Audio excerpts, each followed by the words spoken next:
One person is in the hospital, another is under arrest after a late night stabbing on the northwest side of Oklahoma City. I'm Colby Thielen. What police say led up to that violence, it's coming up. Plus, an Oklahoma father is celebrating a major step forward for a bill named after his 3-year-old son.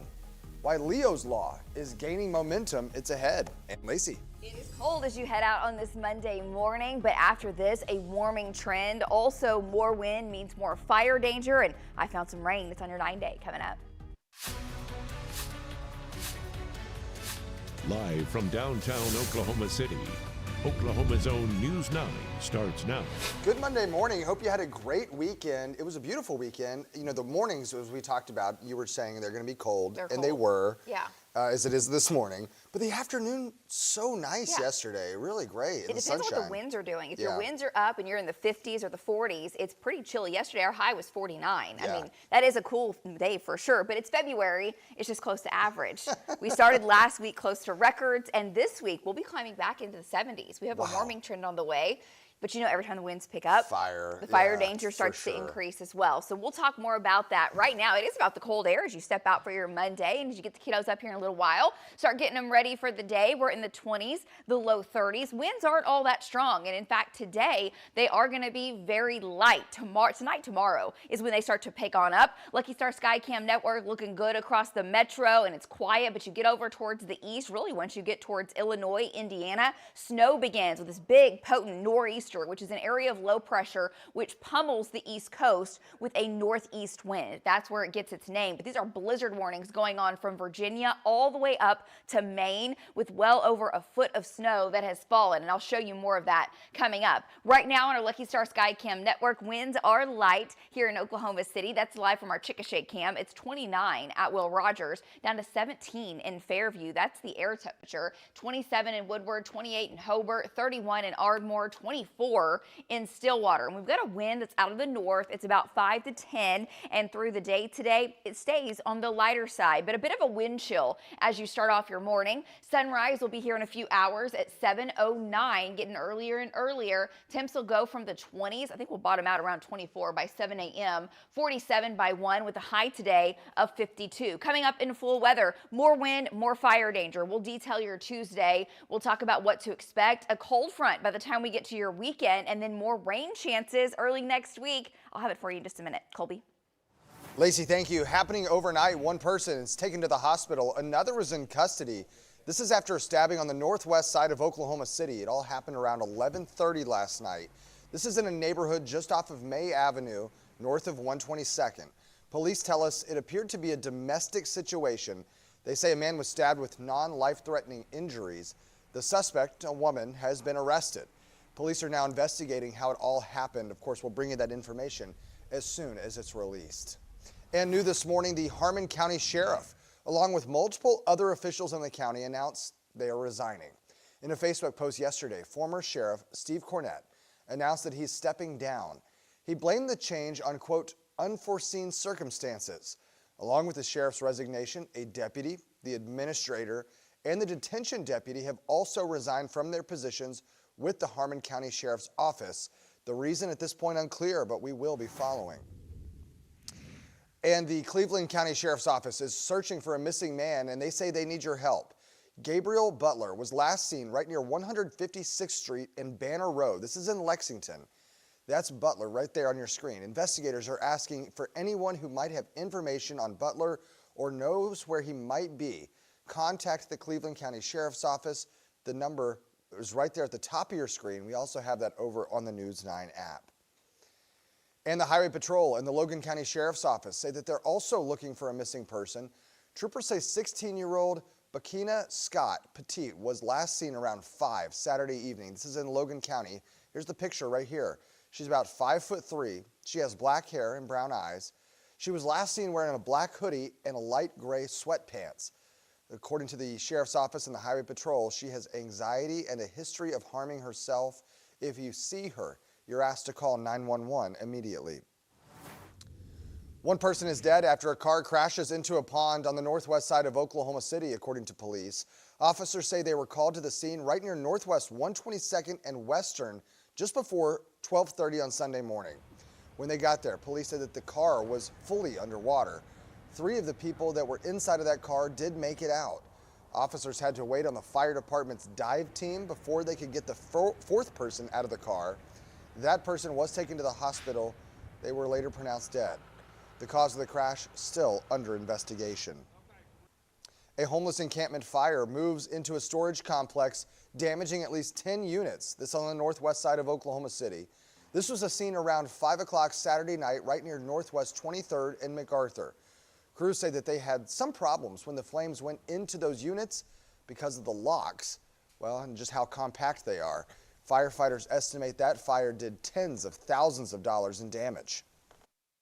It looks like there's 11 pods that are affected, and we're estimating that to be about $75,000 worth for the pods. Well, everybody just needs to be careful when they're working with fire, especially on windy days, dry conditions, things like that. Firefighters say there were also some explosions because of propane tanks and gas that was inside those pods. Luckily, no one was hurt in this fire. Construction crews in Norman find human remains on the University of Oklahoma campus. According to the medical examiner, Friday, the 120-year-old remains were discovered right next to the main library on campus, where the Life Sciences Laboratories building is going up. The state medical examiner's office is currently investigating. University police, meanwhile, say the remains date back to the early 1900s, and right now there are no signs of foul play. 4:06 your time right now, taking a live look at the state capitol this morning. This is on the Lucky Star Skycam network. An Oklahoma father is feeling victorious after a law named for his son passes committee unanimously. Leo's Law is named after Leonardo Tao, a little boy who died from fentanyl poisoning at 3 years old. This law will require the Department of Human Services to include fentanyl testing for people within the DHS system. News 9's Stephanie Minichi has the bill's next steps. It was a 31-0 vote, the triumph Jacob Tao had been waiting for. As soon as they heard the name Leo, they started voting yes because they already knew what it was about. Grief-stricken by the death of his son, Leonardo Tao, hearing the unanimous vote reminded him how much people care. And my son mattered, and his life mattered. And although his life was very short, it was impactful and meaningful. And that boy could potentially save countless others. Leo died of a fentanyl poisoning in June of 2024. His parents shared joint custody, and Leo was with his mom in Okmulgee, Oklahoma when it happened. Tao has been fighting for this law for a little over a year. He's even traveled to Washington, D.C., and Oklahoma State Capitol for his voice to be heard. I stand before you today not as a politician, not as an expert, but as a father who had to bury my child, asking you to close that gap forever. While Tao is grateful to those who have helped him along the way, Love you, man. He knows there's still work ahead before fentanyl testing becomes a requirement for people under DHS supervision. From here, it'll go to a vote on the House floor, and I'm optimistic that it'll continue to pass. Says State Representative John Waldron, who is in full support of the new law. If we're truly a pro-family, pro-life state, then we have to be looking out for all Oklahomans at every stage of their life, and that includes protecting our infants and young people. That was Stephanie Minichi reporting. Representative Waldron says funding is a critical piece for DHS. They need it for testing and outreach services. Leo's Law will now go to the House floor for full consideration. The Oklahoma City streetcars will remain out of service through February 26th as crews complete electrical work tied to the new arena project, that billion-dollar arena heading in downtown. Embark is providing free bus shuttles, though, every 25 minutes along that downtown loop, with some lane closures in place on Sheridan and on Reno. If you're looking for a new job opportunity in education, Oklahoma City Public Schools hosting 2 job fairs this week. The first is Tuesday, that's at Star Spencer High School. The second, Wednesday, at John Marshall High School. Both events run from 4 to 6 p.m. 4:09 right now. Let's turn to the Bob Mills Weather Center. Lacey Swope standing by. Looking like a chilly start to the day, Lacey. How's it looking later today? It's cold this morning. Now, yesterday we were only in the 40s for highs. We'll see 50s today, low 50s. Still kind of very typical for February, but the winds are light and we'll see sunshine. By the time we get into tomorrow, especially the morning, kind of early afternoon, winds pick up, and you know the drill, Oklahoma. That means high wildfire danger, but it's kind of a short window. We'll talk about what to expect, how low that humidity goes, and when we have rain chances returning coming up. Also coming up, no SGA, no J-Dub, no problem. The Thunder stunned the Cleveland Cavaliers, James Harden too. We're going to have a recap of the game ahead. We'll show you. Plus, a Metro family gets a big surprise from a Thunder rookie. How one shopping trip turned into a $500 blessing. It's ahead.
All right, welcome back. It is about 4:15 on your Monday morning. Hope you had a great weekend.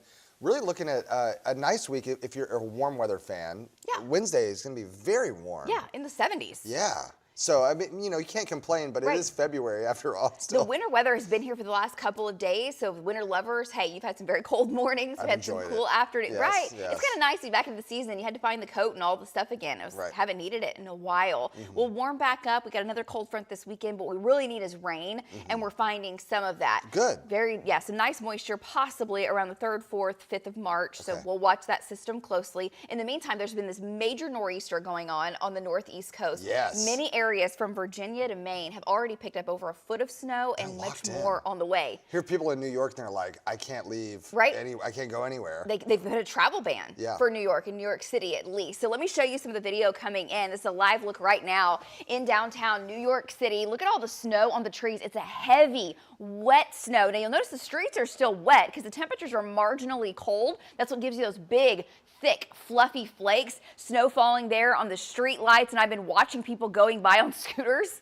I mean, it's 5 in the morning there in New York. They're still plowing the roads, getting things done, but it has been heavy, wet snow that's been falling on the East Coast, combined with winds 35 to 40. So full-blown blizzard, limiting visibility. That's what's been happening. Meanwhile, here in Oklahoma, we're just bone dry. We've had some wind. This storm system's not bringing us any wind. It's sitting off the East Coast, and it's just pummeling the Northeast coast with a northeast wind, Category 2 hurricane force winds. Okay, this is a big time storm right around the center. Now the winds aren't that strong on the New England states, but by the way, just heavy snow. 10 inches to 15 inches for many of these states, talking about Connecticut and Maine, back up to Rhode Island. This is the most snow they've had in almost a decade. Big time storm. And then in Oklahoma City, back into the metro, winds are calm, skies are clear, and we are in the 20s. No travel woes this morning on our Lucky Star Skycam network, but it is definitely a very cold start. 22 in Stillwater.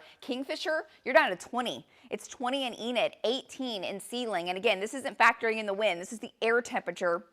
Hard freeze going on, 27 in Woodward, but you get out into Fairview, back to Sealing, mid-teens, 34 in Lawton, you're above freezing. Meanwhile, 25 in McAllister, north wind about 5 to 15 miles per hour, and the wind chill, single digits and teens.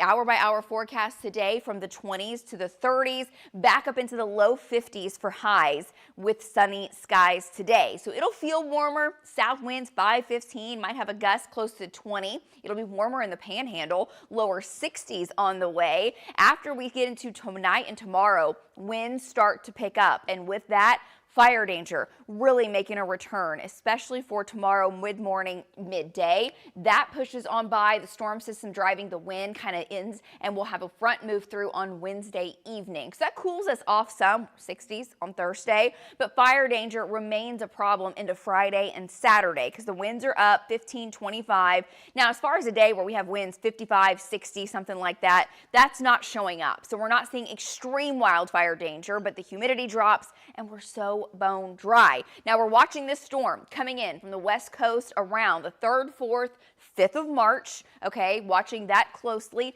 Some data brings it roaring in here with thunderstorms and even a severe threat. Some data says it takes its sweet time, and mainly central eastern Oklahoma gets more of the rain out of it. So too kind of far out to get into the fine details, but that's what we're watching for our next soaker, and we desperately need that across Oklahoma with the drought conditions. Tonight, winds pick up. We're much warmer. We'll be in the mid-upper 30s, and then tomorrow, upper 60s, 70s, and many areas in the northwest and southwest could reach 80 degrees. Now, let me show you the wind timeline, because while we have high fire danger, it's a narrow window for your Tuesday. I'll start with the winds for today. They're 10, 15, some gusts to 20, but by tomorrow morning, especially just after daybreak, our windiest conditions through central Oklahoma, 30, 40, maybe even up to 45 miles per hour by 10 a.m. High fire danger during that time period. Then into the afternoon, winds taper off in western Oklahoma, and they do get a little bit weaker through central Oklahoma as well. So I'll call it 9 a.m. to noon. Kind of an early start. Humidity will already be down to about 15%, and that will give us a high risk. Be very careful, be very vigilant for your Tuesday. And then tomorrow afternoon and evening, high fire danger off into eastern Oklahoma where the winds are stronger, and they really back off into central and western portions of the state. Wednesday, pretty weak winds, temperatures in the lower mid, even upper 70s. Yeah, that's your warm day for sure. We'll have a weak front move through Tuesday night, knocking us back into the mid 60s, 73 on Friday. 74 on Saturday. Another front for the first day of March. Colby, it'll start at 59 degrees. I'll send it back to you. All right. AC, thank you. The Oklahoma City Thunder end Cleveland's win streak, beating the Cavs 121 to 113, even without star players Shai Gilgeous-Alexander and J-Dub. News 9 was at the games with a recap from the Paycom Center. Incredible start by the Thunder and a great finish. Cleveland would take a 1-point lead there in the third quarter, but Oklahoma City, great defense, great three-point shooting. Chet Holmgren, 3 blocks. Isaiah Joe with 5 steals, all in the first half. A lot of times it started with helping off on their main guys and just trying to fill into the gaps and see what we can do from there. I think I was fortunate enough to get all those steals in like the first 5 minutes and then to get another one for the rest of the game, but it was a bit about activity and just trying to create havoc any way that I can. early game, so we tried to get our legs into it right from the jump. So I feel like we came out hot and we had a little bit of momentum early in the game. A major league shot making, which obviously makes everything look better optically, but we had great energy through the first punch in the game, which was important against a team that has played as well as they have lately and has as much firepower as they do. You know, they're going to make runs in the game, so to grab the game the way we did early was key today. I thought getting to win number 44 would be tough for the Thunder this week, but they get the job done against Cleveland. Next up at Toronto on Tuesday, at Detroit on Wednesday before they host Denver here on Friday. From Paycom Center, Steve McGehee, Oklahoma's own. Appreciate Steve's reports. Yeah, it was a lot of fun. You guys were there Friday night for the meet and greet before the game. And we saw you guys there. Yeah. I know I was always like, oh, we're a little bit late. We probably missed David and Lacey. No, you guys are always there through like halftime. We do. We stayed all the way through halftime and into the start of the third quarter. Yeah, because it's just a great time to see and interact with Thunder fans and News 9 viewers. We had a really unique opportunity because the sports team was actually doing a podcast courtside before the game. Got to go down there and interact with Steve and Chris on the court while the players were shooting behind me. It was wild. And then David and I sat there and met all the Thunder fans as they were coming on in, just talking Oklahoma weather, the Thunder in the skies as well. Taking pictures with the photo booth is always fun with all the families and the kiddos. And of course, we always have our comic books there, things like that. And there's Michael Glami taking a big old bite of French fry. No, it's so much fun. Great food, great fun. And when the Thunder wins, it's electrifying. Yes. And the Thunder were up most of the time, which made it so much fun. Yeah, Brooklyn was a little bit of a blowout. Yesterday's getting a little bit closer. But so much fun. And, you know, one thing, too, to think about, you were down there, you said, by courtside. Yeah. I always, like, in person, they're Dave's so a much goober. bigger than even they look on TV. I mean, they're I was standing humongous. feet away from Chet, who, I mean, over 7 foot. It's just unbelievable. They're amazing. We're so proud of the Thunder. We love cheering them on, and we love partnering with them as their official weather partner. Absolutely. Man, so much fun. All right, Lacey, thank you. One Thunder player is giving back in a big way. You got to see this story coming up. The special moment he shared with the local foster family. We'll show you next.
Welcome back. You know, Metro family is feeling grateful this morning after Thunder rookie Thomas Sorber, and along with Thunder Cares, took them shopping on a spree at local Homeland. The organization and Homeland gave the Ponce family and their 4 foster kids $500 to spend on groceries. Sorber helped push the shopping carts. He put items in the basket with those kids. Oh, you know, that meant a lot to him. He says it meant a lot to him as well to be able to give back. You know, growing up, I didn't have that much when I was little, so, you know, it means a lot giving back to the community and having, you know, putting smiles on those kids' faces. I'm sure it did. The Thunder also gave the Ponce family an extra $500 to spend on another grocery shopping trip to Homeland. Very nice. You know, this weekend, so many folks getting out to the Thunder games. 2 Thunder games, Friday and Sunday. Yeah, and, back-to-back almost. You know, so he had a busy one. You had a busy one out there with the meet and greet, and a lot of fun, though. Just being out and watching the Thunder players, always in awe. They're such amazing athletes on the court, but then off, they're such amazing staples in the community. The things they do, the things they decide to dedicate their time to. Yeah. Always proud of them. And hey, we just get to give them the weather forecast, which I like to talk weather anytime. They look normal on the court, but then you see them at Homeland, and you're like, oh yeah, you're a giant. Yeah, there's a reason why they're in the NBA. Hey, today it's a cold start, but actually this afternoon we'll be pretty close to average. Windy with high fire danger tomorrow, and we'll talk about that at 4:30. Robin and Lacey will join us. We're back right after this.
One person hurt, another behind bars after an overnight stabbing in northwest Oklahoma City. I'm Lacey Lowry right now at 4:30. What investigators are working to piece together? The story next.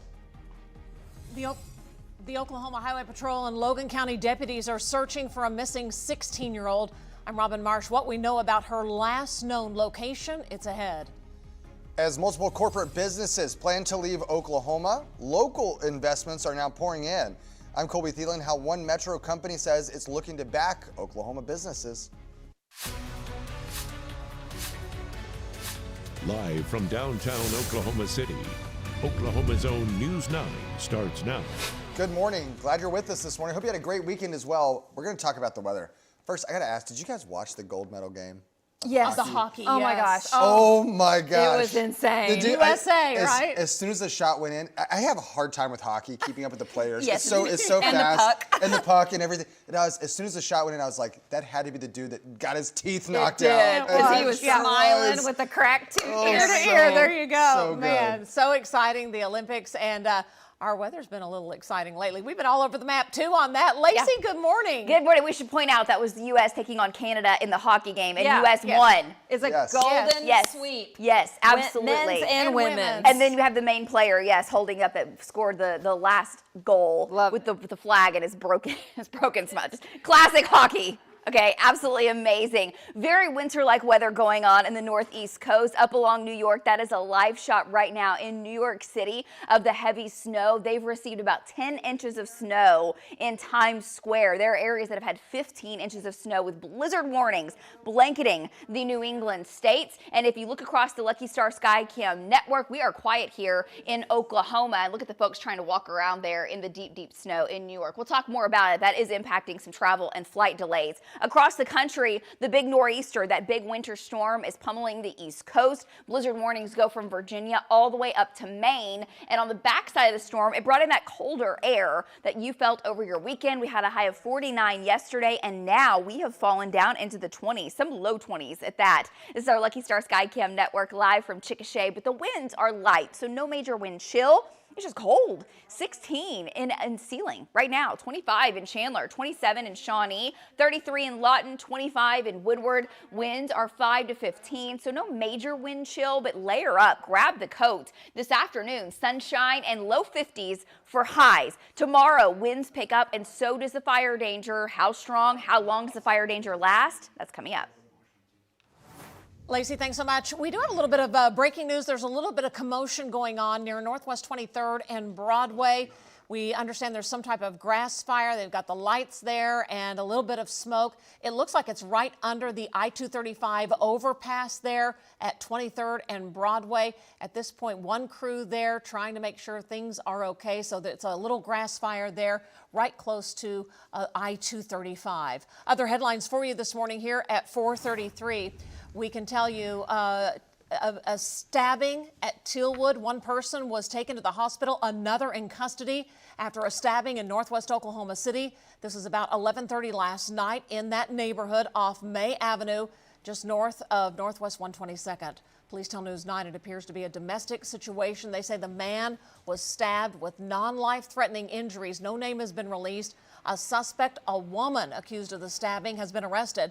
Police are now investigating how it happened. Keep it here on 9 for the updates. Also new this morning, we can tell you the Harmon County Sheriff, along with multiple deputies, announced they're resigning. This is way far down in southwest Oklahoma. In a Facebook post from Hollis, Oklahoma, the former sheriff, Steve Cornett, announced he's stepping down. He blamed the change on, quote, unforeseen circumstances.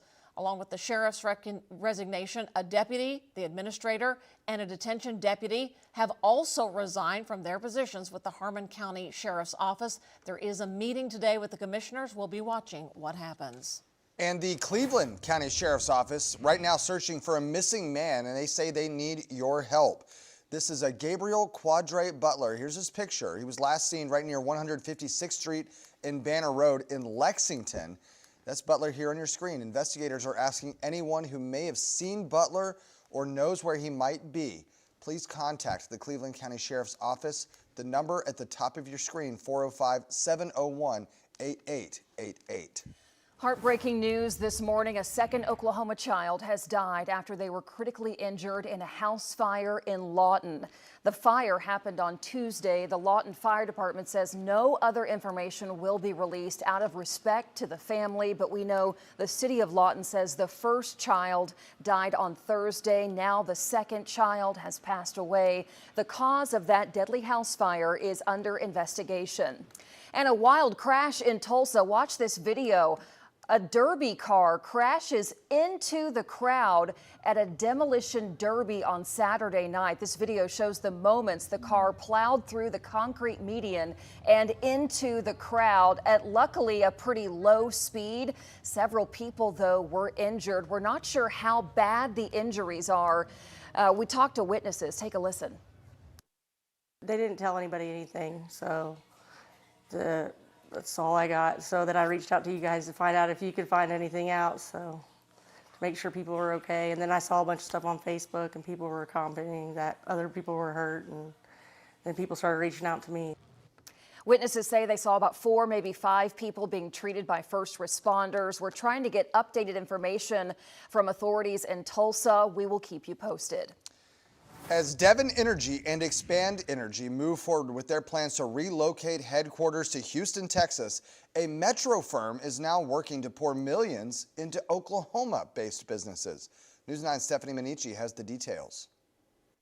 Situated in downtown Oklahoma City, Cartel Ventures has been investing in Oklahoma companies for several years.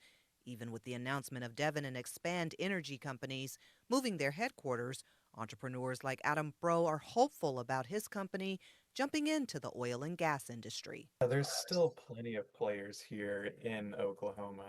Williams, One Oak, H&P, and then there's all of the smaller and mid-size companies. Cortado general partner Susan Mooring says it plans to invest $10 million into an angel fund. From our perspective, the best thing we can do is to help build the next billion-dollar business that's going to support Oklahoma City and its community. The technology ecosystem is something Mooring says has been growing in Oklahoma for over a decade now. And this is really our chance to reinvest in it and continue that growth. It's something Bro says his company Weld is right on time for. Essentially using AI to help oil and gas companies source equipment and automate through all of the various tasks. The money comes from multiple investors, and it's put into a fund targeted toward industries that are tech-based. It could be software serving the energy industry or manufacturing or supply chain and logistics. Startup companies have been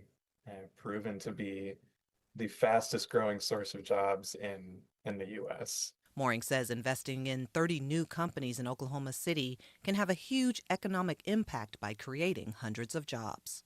Stephanie Minichi, Oklahoma's own News 9. And Oklahoma's economy has been reliant on oil and gas for many years.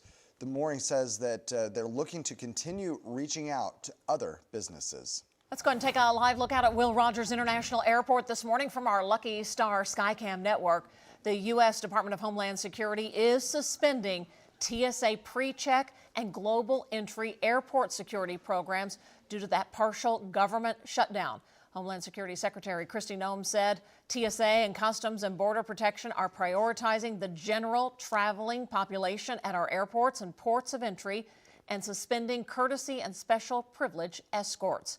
It's still unclear when that partial shutdown will end and things will return to normal. All right, 4:39, guys. Another chilly morning out there. Yeah, got to grab the coats out the door this morning. That's for sure. Lacey's here eyeing things for us. Lacey, did you have a good weekend? It was a wonderful weekend. I hope you all had a wonderful weekend as well. Temperatures pretty close to average for February, but we're about to warm things right back up to the 70s, some 80s, and fire danger is coming back too. We'll detail that for the upcoming weekend. A cold front, but then rain chances start to creep back in. We are so dry. We need it. All the latest on that storm in just a minute.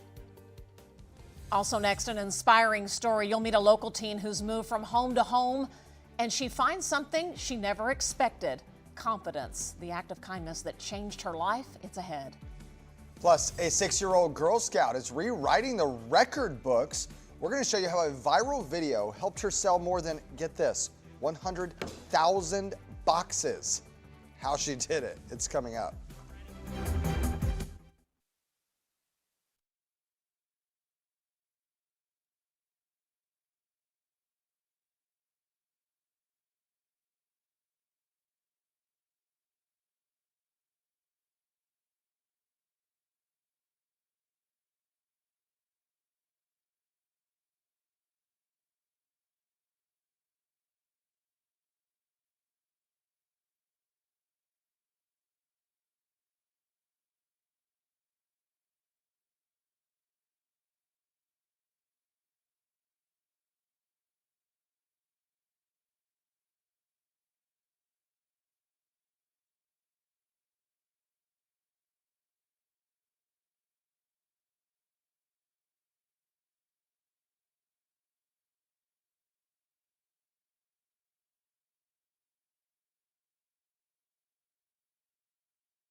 Ooh, it is a chilly morning, but nothing like what they're experiencing on the East Coast. Isn't it crazy, the winter storm that's been going on up there? Over a foot of snow. This is the biggest winter storm to hit the Northeast coast since, well, it's been almost 10 years, almost a decade.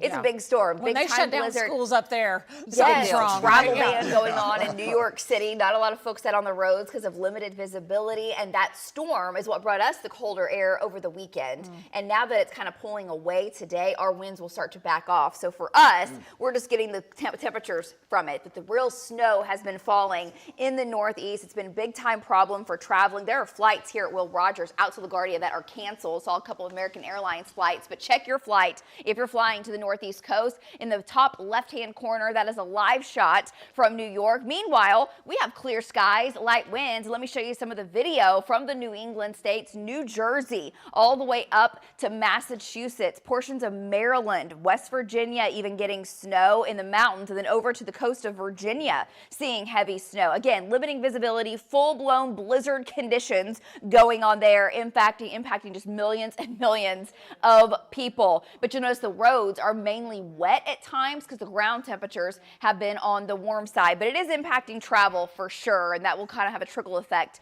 through the day today. Let me show you a look right now on radar of the storm going on. On the back side of it, we have a north wind that's been a little gusty, but now it's starting to back off. Blizzard warning still ongoing from Baltimore to Philadelphia, New York City up to Boston, and that goes all the way up into Maine. Winds with this storm have been anywhere anywhere from 35 to 45 on the coast, but right around the center of it, it's close to Category 1 to almost Category 2 hurricane force. Now, it's not a hurricane because it's a cold core storm, but that's just how strong it is. And the snowfall totals have been anywhere from 10 to 12 to 16 inches in spots. So that's the East Coast, long way away from Oklahoma. Our skies are clear and our winds are light. It is a cold start to your Monday morning. 29 degrees, 26 in Chandler, 19 though in Bristow.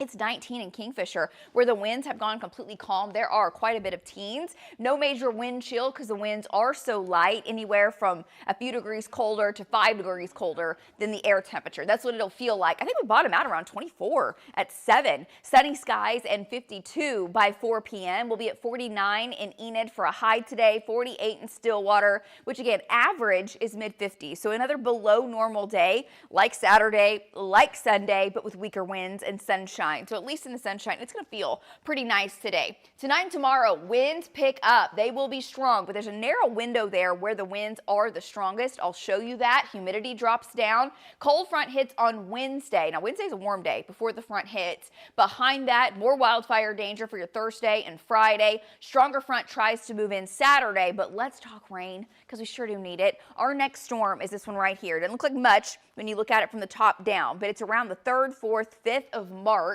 when we have more active pattern. Southwesterly flow of the jet stream starts to take hold. If we get enough Gulf moisture, could lead to some strong to maybe severe storms, and we'll see. Some of the latest data has been trending drier with the storm. Not a huge fan of that at the moment, but that may trend back, and overall it is, no matter what way you look at it, our next best chance, and that is on your 9-day. It's around Tuesday the 3rd. I'll show you in a second. Between now and then, we're still dry, and every time the winds pick up, fire danger is the story. And tomorrow, winds are gusty for the first part of the day. We'll warm to the 60s, the 70s, and might even have a few 80s in the northwest and southwest. I'm going to start you with today for the wind timeline. 10 to 20. Might have a couple gusts this evening into about 20, 25 in the west. Now tonight, tomorrow morning, this is 8 o'clock on your Tuesday. We're already getting gusts 35 to 40. We may have some gusts close to 45 miles per hour by 10 a.m. But watch what happens into the afternoon. Winds back off in the west and northwest, and they're kind of 10, 20, gusts to 25 for a while. So from 9 o'clock to noon is the window where our fire danger is the highest and the humidity drops. By the time we get to 1 o'clock in the afternoon and beyond, the strongest winds will be off towards the east and down to the south, but it's still a low to a moderate threat just due to the gusty winds that we will have. 2025 with also humidity down to about 10% in western Oklahoma. Wednesday, lower mid upper 70s. Now Wednesday night into Thursday with that storm to the north, we might end up with a stray shower or two. Most locations are dry and the highest chances are along the OK-Kansas border. We'll dip down to behind the front, 73 Wednesday, but 65 on Thursday, 73 Friday, more fire danger into Saturday, stronger front as we head into the first day of March. And here comes rain chances finally back into the forecast next week. Back to you guys. For a local teenager who spent years moving from home to home, confidence did not come easy. Our Mike Glover is showing us how one unexpected act of kindness helped change the way this young girl sees herself and her future. It's this morning's Something Good. A smile, something so easily given that can change someone's day. But for 16-year-old Ariana, that smile was really tough to give. I was in foster care for about 5 years, I believe. Often abused, the effects of being shuffled through 13 foster homes had taken its toll on her. I was very, very hateful to a bunch of people. Her breakthrough came through her CASA worker. We just have some good times together. We like to get our nails done. We like to go do our hair. We have just a very special relationship, Ariana and I. Ariana was Missy Boatwright's first client as a CASA worker, and she recognized pretty early that Ariana didn't smile much. I never smiled because I hated the way my teeth looked. She was getting made fun of some with some other kids about her teeth. Insurance would not cover braces for Ariana. So Missy took a chance and called her childhood orthodontist. She came to me and said, hey, I've got this situation. Would you be open to seeing this little girl? Dr. Curl not only saw her, but he installed braces and treated her for absolutely free. You're going to keep wearing this upper one all the time for me, all right? All right. Today, having just gotten her braces removed, Ariana is a different person. Her confidence has skyrocketed. I've watched Ariana being, very quiet, and now she's very outgoing. She was adopted by a relative and has a new life to go along with her new smile and her new best friend. He's one of my favorite persons that I think is very funny right now. Now for Ariana, the future looks bright. She's got a job interview set up, one that she will go into with her newfound confidence. The gift of a smile. That is something good. I'm Mike Glover for Oklahoma's Own. Pretty incredible program there to give that child. Well, and that one person saw, hey, I might be able to help, and did something about it. I know. Now she can't stop smiling. What a difference it makes. It really does. If you've had, orthodontic work done, you just know you leave and you feel so much confident. It's a wild. You're like a walking billboard of confidence. Exactly. Yeah. Good job. All right, coming up, a New York bar goes crazy as Team USA ends a 46-year drought for the gold medal, how the men's hockey team clinched gold, and we'll update you on the Olympics medal count. It's next on 9.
Welcome back. One Girl Scout in Pittsburgh is getting recognized for her efforts in breaking the record for most cookie boxes sold. Here she is. 6-year-old Pim Neal sold more than 100,000 cookies in a single season after a TikTok of her went viral. As a result, the mayor of Pittsburgh named February 20th as Pim Neal Day. She got her own day. And now she's making her way toward the all-time career sales record of 180,000 boxes sold. I'll say that TikTok video was pretty amazing. successful because I saw it too. Yeah, exactly. You did. And I don't even know how to TikTok. Is she not the Is she not cutest so thing? cute, Pim? I know. She looks like a go-getter. Look at her. I She's telling the know mayor what what she's to do. selling. I don't care what she's selling, what she's going for. We're I'm buying with the it. sister. Take my money, Yes. Pim. There you go. 100,000 boxes. Oh my gosh. Crazy. That's a lot of cookies. I know. I sold 300 candy dishes one time. That's good. That's really good. I can't compete with her, that's for sure. You didn't have TikTok then. And I walk door to door in the neighborhood. Oh man, There's okay. some folks in the newsroom that are selling Girl Scout cookies, and it's so funny. He's like, I've never been so popular before. All you guys want to talk to me now. Right? We're like, give us those Standing cookies. over Well, the they shoulder. have the box on the door, and I looked in. I was trying to see if there was any Do you have left. any Thin Mints? Thank They were all you. gone, yeah. All right, how we looking, Lace? It's quiet this morning. Yeah. It's dry this morning. It's a little on the chilly side as you head out. In fact, some areas are flat cold down into the teens. Here in Oklahoma City, our temperatures are going to start in the 20s, and then we warm into the 50s. Fire danger does start to ramp up tomorrow, but today, light wind, sunshine, just a cold start. Burr. Yeah, it was one of those where you're like, okay, grab the coat, maybe grab some gloves on the way out the door. It's that chilly kind of day. It is February after all. There you go. All right, hey, we've got more coming up right here on News 9. Standout start for an OU newcomer.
Terrifying moments at a demolition derby in Tulsa. Watch this video. A car plows through the median and into the crowd. I'm Lacey Lowry. Right now at 5 o'clock, hear the first-hand account from witnesses there at the scene.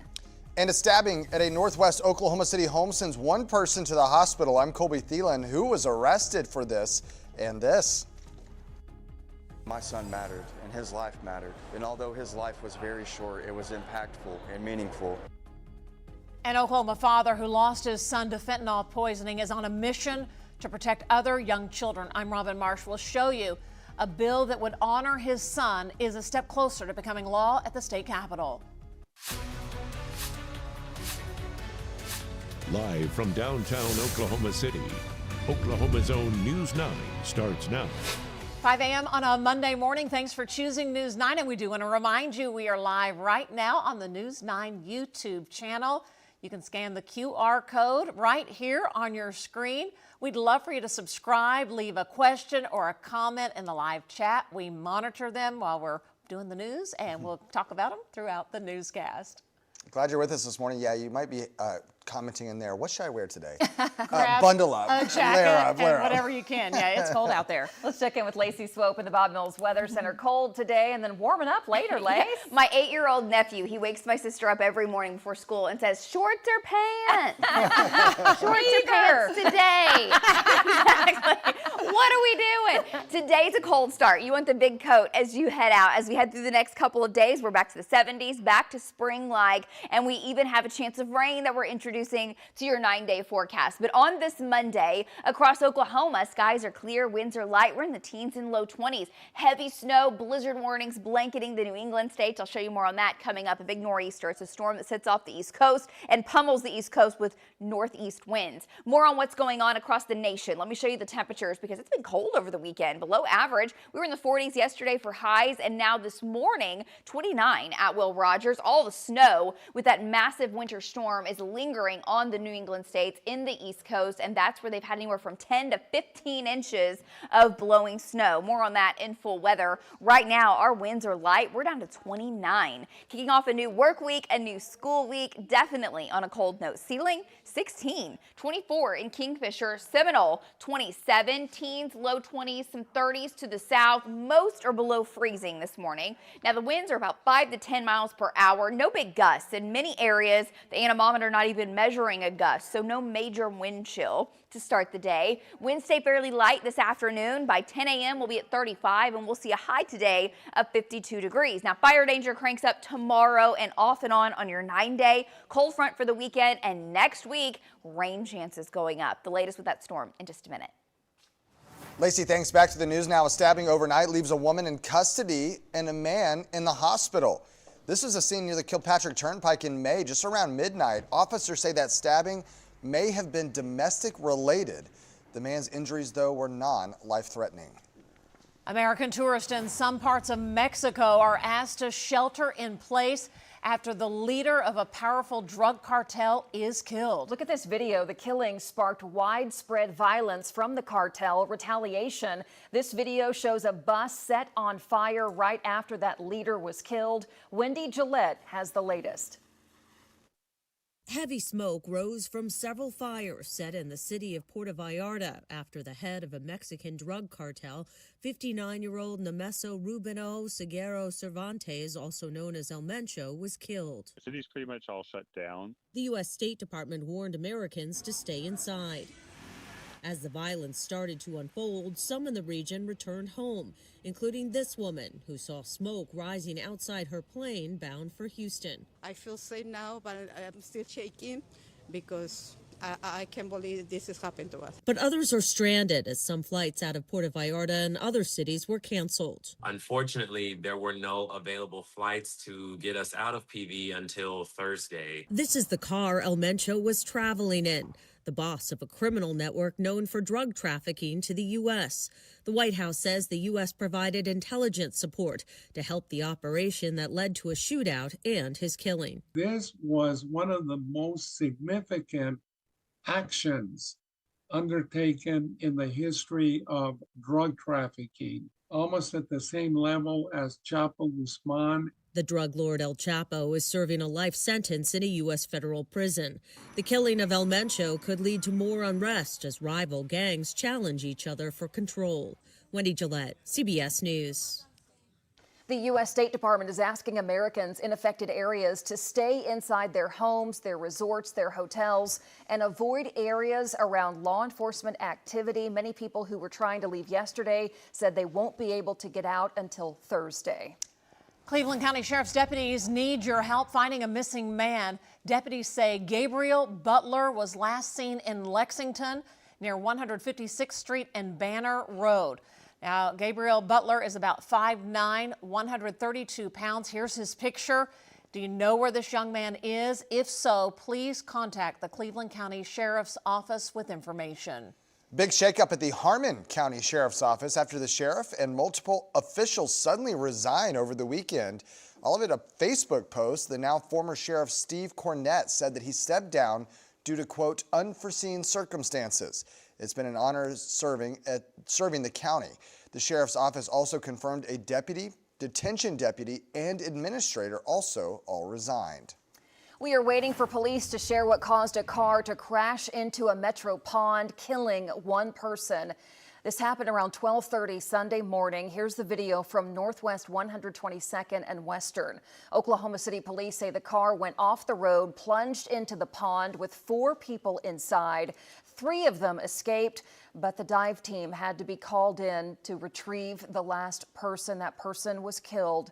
They have not released any identities.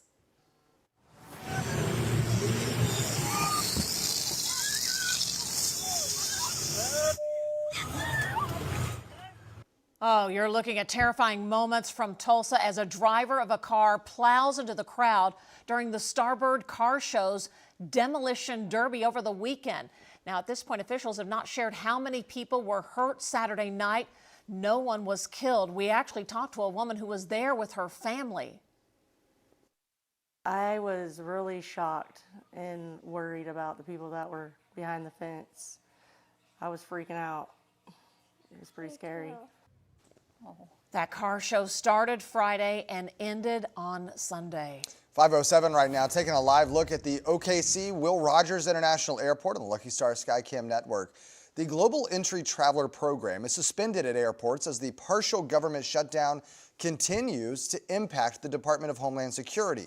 Congress is back this week after taking the last week off, but our Washington Bureau Chief Alex Cameron says there doesn't seem to be any urgency in ending this shutdown.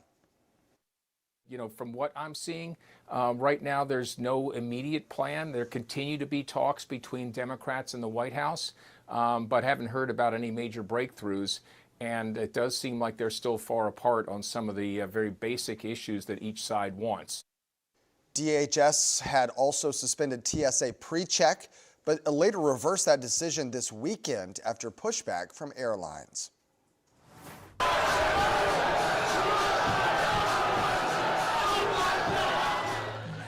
A New York bar goes crazy after Team USA defeats Canada in men's hockey for their first Olympics gold medal since the Miracle on Ice back in 1980. The men and women's hockey teams for the USA had pretty similar winning matches. They both went to overtime against Canada, both bringing home the gold. It was incredible. Oh, so electrifying. And with that win, Team USA is coming home with 33 medals from the Olympics, 12 gold. Fun fact, the women from Team USA won 17 of those medals, including 6 gold.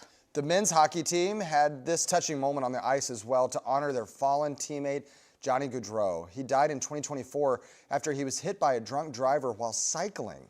The team paid tribute yesterday, brought out Gaudreau's jersey and his 2 young kids. His babies in there. Oh, it was so precious for the team's winning photo. And there wasn't a dry eye watching that. Seeing his wife in the stands and his parents in the stands and then bringing the children out. So emotional. It was so sweet. And those little babies just cheering on, not even realizing what's happening. Yeah. Oh, it was so touching. It was like the highest of highs.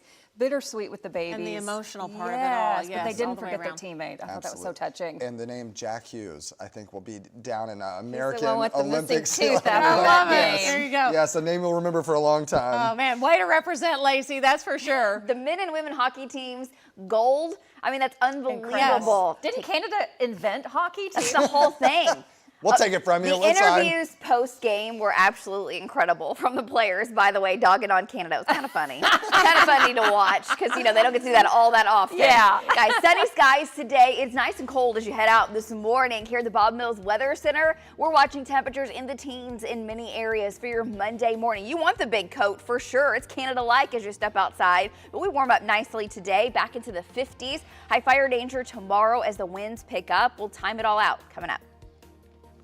Still ahead, today is the start of Eating Disorder Awareness Week. We are highlighting a Metro resource offering support. It's after this.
Welcome back. We do have some breaking news right now at 5:14. This is a crash right at Northeast 50th and Lincoln. This is a semi-truck that was involved in this crash. We're hearing from our news tracker that's on the ground there, Stephen Owsley. He says it looks like a pickup hopped the northwest corner of Northeast 50th.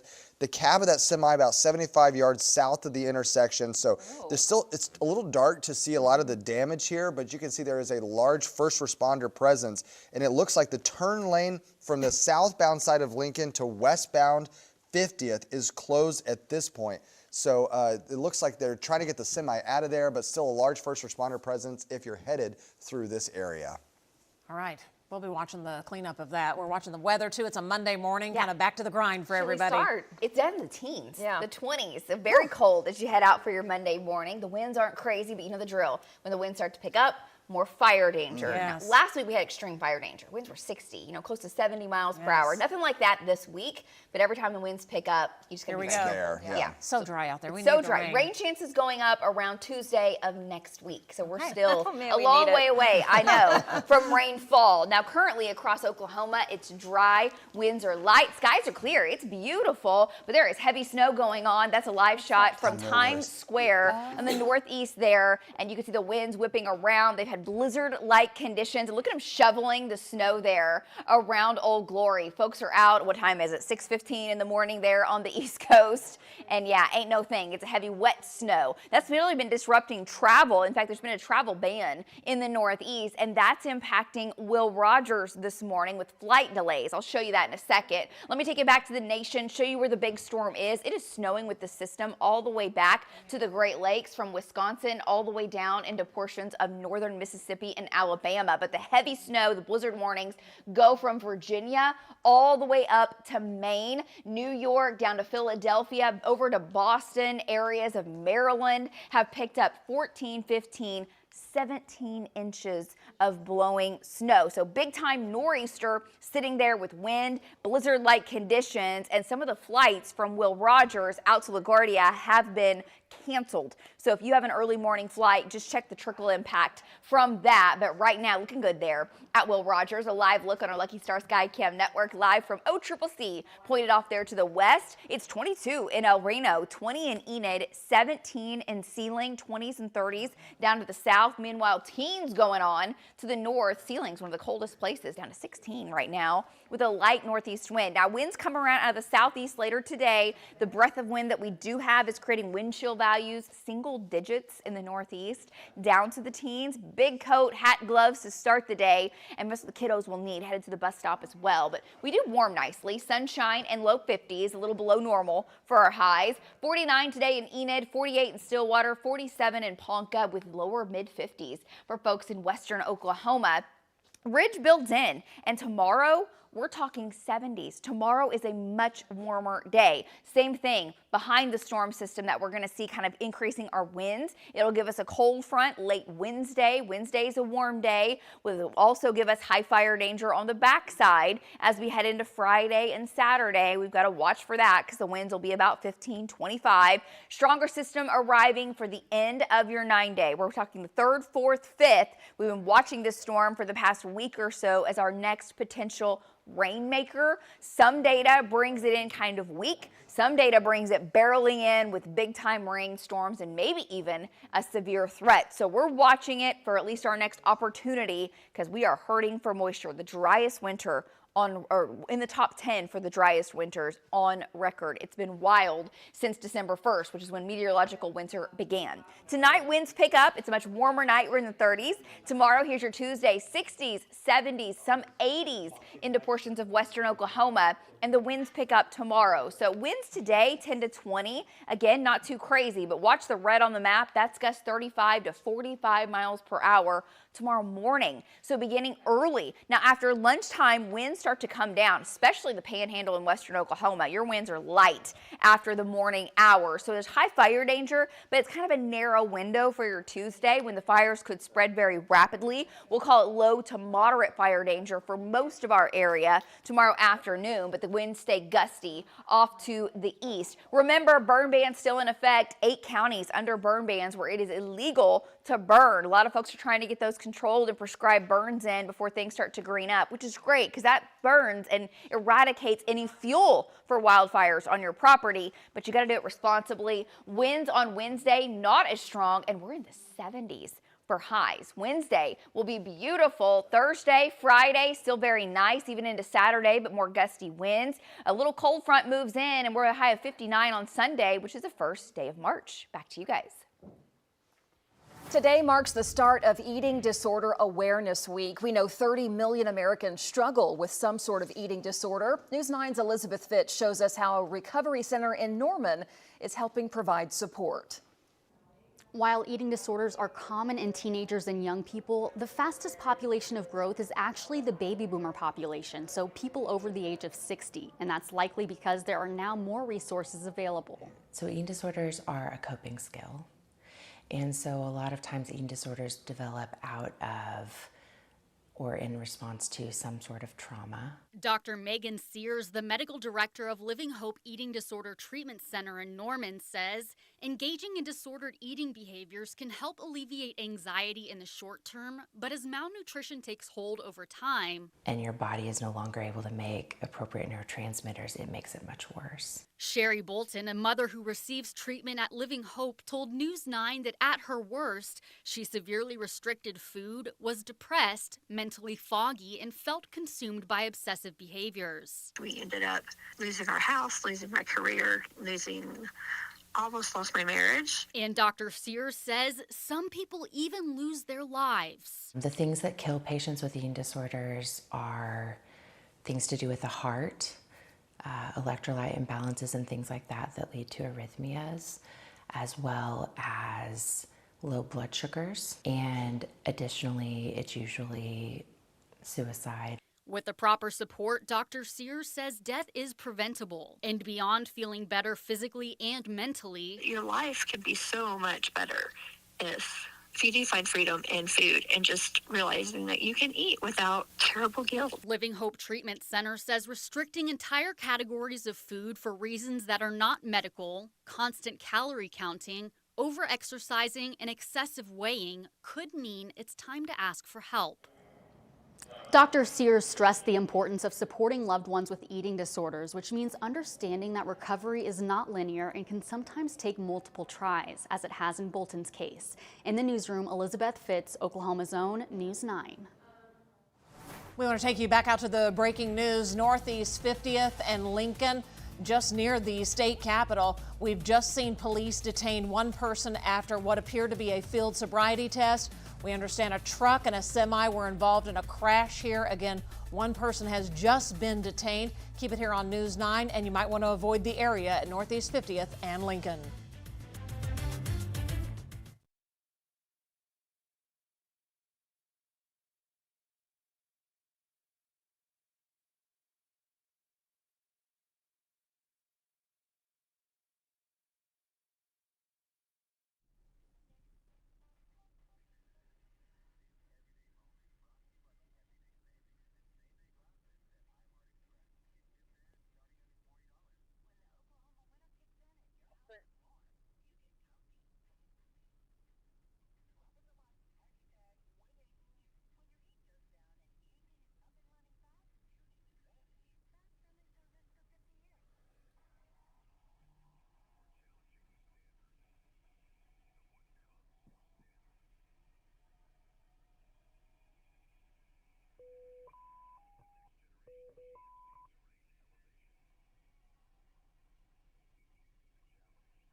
I'm going to be out there, Interstate Motel with y'all 3 on a disturbance.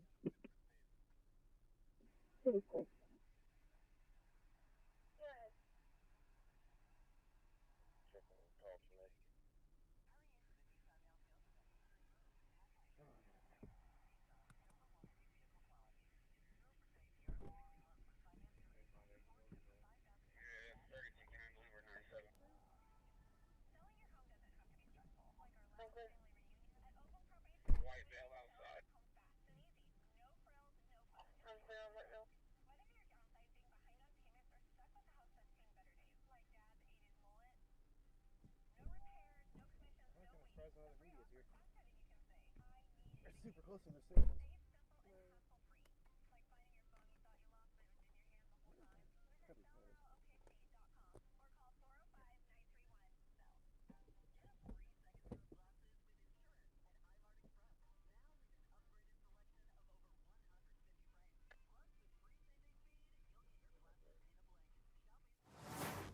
Welcome back. The cold didn't stop hundreds from celebrating Lunar New Year in the Myriad Gardens this weekend. Yeah, the Myriad has hosted this for 11 years now. You can find other Metro events celebrating Lunar New Year through the end of the month, all at news9.com. You know, in the sun, dancing. it was gorgeous. You know, in the sun, it really wasn't so bad. Once you got into the shade, then you could feel it a little better. Yeah, exactly. I love how many people showed up, though. That's awesome. Is it the year of the horse? Is that what we said? Year of the horse. Okay. Yes, the mighty horse, I think it is. Yeah. Okay. All right. Hey, Lacey's here eyeing our forecast. Boy, grab the coat if you're headed out this morning, Lacey. It's cold again, and actually one of our colder mornings, down into the teens and the low 20s for your Monday. Here in the Bob Mills Weather Center, we're watching clear skies to start off your work week and heading back to school, back into the swing of things. It's just cold, but this afternoon, we're headed back to the 50s before fire danger ramps up. The fire danger's high for a while tomorrow. It's kind of a narrow window. We'll time out the winds in full weather. And it's just, my son is a hero, you know. His life was very short, but it was meaningful and impactful. And that kid would have wanted to help others.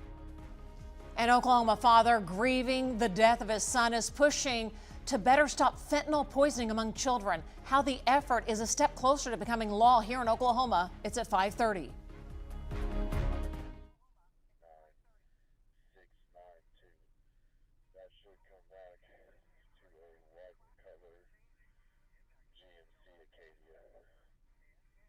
One 95 City on 98.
watching Oklahoma's own News 9 This Morning.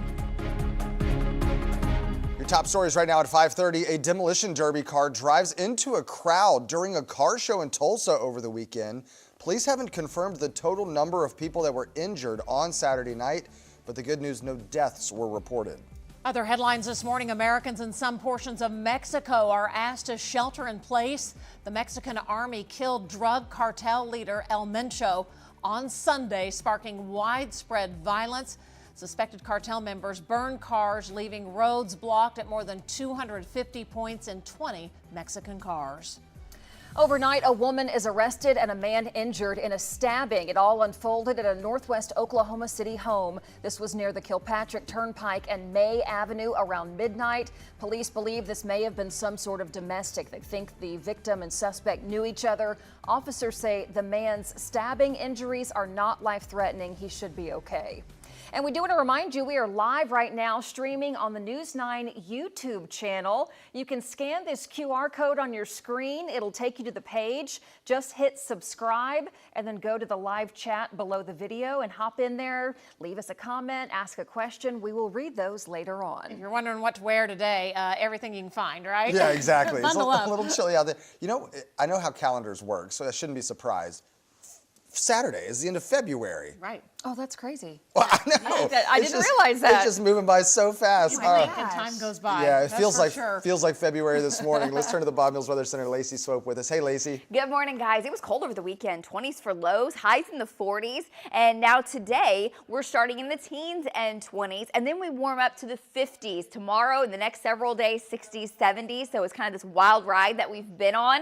There have been a lot of fires last week, wildfires. Yesterday, there were several controlled burns or prescribed burns around the area, which are very important. If you're trying to do those, make sure you pick a good day and you're checking with your local fire department to make sure that thing stays controlled, because we do have some windy days, and tomorrow is a very windy day across Oklahoma. Right now, our winds are fairly light. It's cold, 29 at Will Rogers. Arctic air to the north, a big-time winter storm hitting the East Coast. It's a big nor'easter near hurricane-force winds near the center of that storm. We'll talk more about how that's impacting the East Coast and travel across the country. Coming up on our Lucky Star Skycam network, a live look at Will Rogers. There have been a few flights to the East Coast canceled from Will Rogers this morning. 29 is where we are starting, down to 20 in Kingfisher. El Reno, you're at 20. 26 in Stillwater, a cold frosty 16 in Sealing. So some teens, some 20s. We'll keep a wind around out of the southeast this afternoon. That'll be light, sunshine, and 52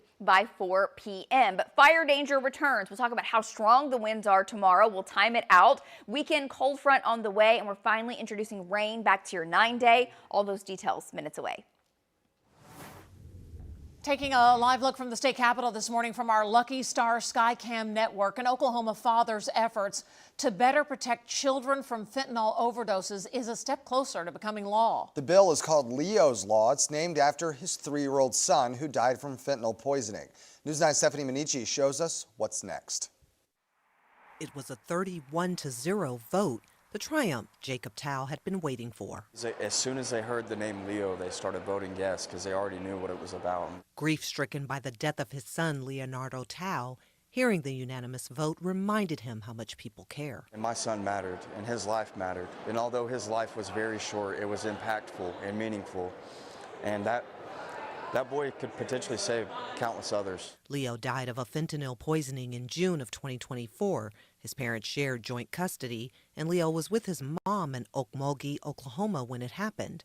Tao has been fighting for this law for a little over a year. He's even traveled to Washington, D.C., and Oklahoma state capitol for his voice to be heard. I stand before you today not as a politician, not as an expert, but as a father who had to bury my child, asking you to close that gap forever. While Tao is grateful to those who have helped him along the way, Love you, man. He knows there's still work ahead before fentanyl testing becomes a requirement for people under DHS supervision. From here, it'll go to a vote on the House floor, and I'm optimistic that it'll continue to pass. Says State Representative John Waldron, who is in full support of the new law. If we're truly a pro-family, pro-life state, then we have to be looking out for all Oklahomans at every stage of their life, and that includes protecting our infants and young people. That was Stephanie Minichi reporting. Leo's Law has a few more steps before it can become law. That bill is now headed to the House floor for the next vote. New court dates are now set for the two caretakers accused of murdering 4-year-old Athena Brownfield. It was a big story Oklahoma followed. Athena, right here, was reported missing in 2023 after her 5-year-old sister was found wandering alone in Surreal. Investigators later found Athena's body buried in a shallow grave in Rush Springs in January of 2024. Athena's guardians, Alicia Adams and Ivan Adams, are now charged in her death. Court records show Alicia has a court hearing this Wednesday. Ivan will be arraigned on May 1st. A possible breakthrough for a Love County cold case after police find skeletal remains believed to be two missing Oklahomans. Molly Miller and Colt Hayes were last seen back in 2023 during a police chase. Investigators say they were being driven by James Nip. Their car later crashed, and Nip claimed he did not know what happened to them. She didn't deserve what happened to her. Neither did Colt. And I'm just so grateful that people are still talking about them. A forensic anthropologist is currently working the case. Keep it here for the updates on News 9. A judge is putting a lawsuit over that massive ammonia leak in Weatherford on hold. 74 people in total were hospitalized after a parked tanker truck released that gas at a Holiday Inn in November. Some victims sued the truck company and the hotel group, but a judge ruled the case can't move forward until the full NTSB report is released. And on that, there was no timeline given. All right, your time now, 5:36. An update to breaking news we've been following. You're looking live at Northeast 50th and Lincoln. A crash at that intersection involving a truck right here and a semi. We did see a driver doing a sobriety test, and then Oklahoma City police arresting that driver. We're trying to ask if anyone was injured. You can still see the damage, though, left there at the scene. The truck left behind. Police still at the scene with lights and sirens. So if you're traveling through Northeast 50th and Lincoln in Oklahoma City, it was an earlier crash, and we'll keep you posted as soon as that clears. More traffic now. We have a few road closures to tell you about in the Uptown Northwest 23rd District. 23rd from Robinson to Broadway is narrowed to one lane starting today. That is a busy stretch of road, now just one lane. They are starting a streetscape project to make the area more pedestrian friendly. They took out some trees in that area. This closure is expected to last for a few weeks. So right now, just one lane in both directions on Northwest 23rd. And guess what? Pack some patience over on the Kilpatrick Turnpike because a year-long construction project starts today. The Turnpike Authority says it is widening the turnpike to 6 lanes. This is on the west side from Wilshire north to Northwest 122nd Street. The turnpike will stay open, but do expect lanes to be narrowed. And let's take a live look from the Bob Mills Arena cam this morning. How about that? A big open lot. Construction on the new Thunder Arena extending some road closures through this area as well. In fact, one eastbound lane of Sheridan and a westbound lane of Reno is closed. It was supposed to open back up yesterday. That is now going to be delayed until Thursday. And as a result, the Oklahoma City streetcar will not run until Thursday as well. A bus shuttle will run every 25 minutes on the streetcar's downtown loop, and that means the Bricktown loop will not run. Gosh, we're getting close. Yeah, it's coming up here very soon. So this is going to be again Thursday. That's the date that we're hoping for. Hopefully it doesn't get extended again, but we'll of course keep you posted as we do. We know it very well because this is how we get to work, and sometimes it's caused a little bit of a headache. Well, I tell you, when you see that landscape just flat now, you think, am I in the right spot? Well, and we're almost to March. That's when they have to have all the debris removed, and then construction's supposed to start in April. We're almost there. Oh my gosh, here we go. All right, we're excited about it all. We're excited about the weather, trying to get a little rain coming our way. It's on the 9-day, is that right, Lacey? It's on the 9-day, showing up around Tuesday, Wednesday of next week. So we're still about a week away from decent chances. Some will see a few spotty showers Wednesday night. It includes the Oklahoma City Metro at about a 10% chance. But next week's storm is looking stronger. This morning, really the weather headline is how cold it is. You want the layers, the coat. Make sure the kiddos are bundled up waiting for the bus this morning. Teens, 20s. We'll be in the mid-upper 30s by lunchtime, and then eventually the 50s. We'll talk about that. More fire danger tomorrow and all of your 9-day coming up. And coming up, the killing of a drug cartel leader in Mexico is causing widespread violence in that country and how it's affecting Americans who are vacationing in Mexico. The details next on 9.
Welcome back. A wild scene in New York. A snowplow tips over in Long Island during their big winter storm. Look at that photo right there. State officials say the hazmat team had to get out there and clean up for hours because the diesel fuel spill.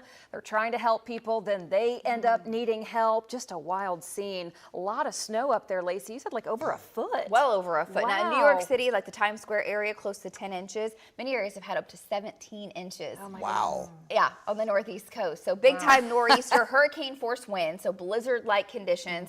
There are hundreds of thousands without power. That number might be even in the millions by now. How cold And is it too insult up to there? injury. In low 30s. Yeah. I mean, the temperatures are marginally cold because they're on the coast. But when you factor in the wind and all that, I mean. And this is the second punch, right? I mean, they got a huge snowstorm when we got snow. So they've had a brutal winter. They really, really have. Round after round after round. This one is going to be lingering impacts for days to come. Yeah. They finally start warming up by the end of the week. How are we doing here in Oklahoma? Well, cold on the backside of that storm. That storm shoved Canadian air in here, and parts of the state even had Arctic air over the weekend. It was cold. Today is cold, and then we warm it right back up. It was a beautiful weekend as far as the skies go. It was sunny, and hey, a couple big thunder winds as well. How was it, Lacey? This is Friday night. So David and I were at the Thunder game. We had told you we'd be there, kind of meeting all the different Thunder fans coming in, the News 9 fans. It was so much fun. Folks waited in line. We came through, took pictures, just talked Oklahoma weather. The photo booth is fun with the kiddos, and everyone's in their Thunder gear, which makes it so amazing. I love all the people that come up and just give David grief. That's my favorite. I just kind of step back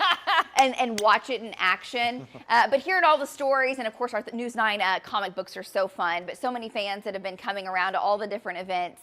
And we always love to see you every single time. So thank you to everybody that stopped on by. We'll let you know the next one. We've got several events coming up with the News 9 weather team. Now, there's a big storm over the East Coast, and actually the snow goes all the way back into portions of Wisconsin, all the way down to portions of Georgia. But the heaviest snow goes from the west coast of Virginia all the way up, or the east coast of Virginia, all the way up to Maine, where blizzard warnings are in effect. And right now, they are still getting heavy, blowing snow with power outages just going through the roof due to the winds. Again, hurricane force winds with this storm system, and snowfall totals anywhere from 10 to 12 to 15 inches. Biggest snowstorm many have had in that portion of the country in almost a decade. Travel bans are in place in portions of New York. Now, flight delays are definitely a story, and that'll have a trickle impact across the country. Checking Will Rogers, some of the flights to LaGuardia have been canceled this morning. So if you're flying out, check your flight for sure for being on time or even happening at all. It's 29 as you head out, and for most getting ready just to tackle your Monday and ordinary work week or a school day, it's in the teens and 20s. It is cold. You want the big coat to start off, but we'll have a nice warm up. Sun comes up at 7:07. We'll be at 47 by 1, 52 with sunshine by 4 o'clock. And a light wind, so no major wind chill. Some in the far north and northeast, it feels like the single digits currently. We're headed to the 40s, the 50s this afternoon, and winds will be light out of the southeast. And I just love this picture. Look at this low pressure system. Look at that storm. It was a bomb cyclone, which means the pressure dropped more than 24 millibars in 24 hours. It very much deepened right off the northeast coast, giving the east coast that northeast wind, which is what gives it the name a nor'easter. And then look at the big storm off the west coast as well. That will give us some wind and a weak cold front as we head towards your Wednesday. Right now, we're quiet, but the next couple of days, especially tomorrow, it's windy. Fire danger ramps up. Cold front comes in late Wednesday. Wednesday's a warm day. And then fire danger cranks back up Friday and Saturday. But, you know, last week we had extreme wind and we had extreme fire danger. We're not seeing that this week. And our next rainmaker is showing up around Tuesday of next week. So we'll call it the 3rd, 4th, 5th. That storm looks to be a slow-moving soaker. Some data has it weakening as it comes across Oklahoma, but we'll keep you updated. It's still about a week away. Tonight, warmer in the 30s, and tomorrow the winds pick up, especially in the morning. We're in the 60s and 70s. Weak winds today, some gusts to 20, but by tomorrow morning when you wake up, 40 to 45 mile-an-hour winds out of the southwest. Now that will drop humidity, and then the winds taper off into the afternoon and evening, especially in the west. So from 9 a.m. to noon, that's the window there for our high wildfire danger. 1 o'clock to the afternoon, fire danger is higher to the east, and it becomes low to moderate in the central and western portions of the state. Still illegal to burn in the South Metro. Burn bans are in effect, and if those counties keep adding to that map, we'll let you know. Some cities have burn bans in place. Wildfire danger picks up towards the middle to end of the week, and then rain arrives next week. Back to you guys. Lacey, thanks so much. It is 5:50 on our Monday morning. Top stories from around the world. Americans in some parts of Mexico are asked to shelter in place.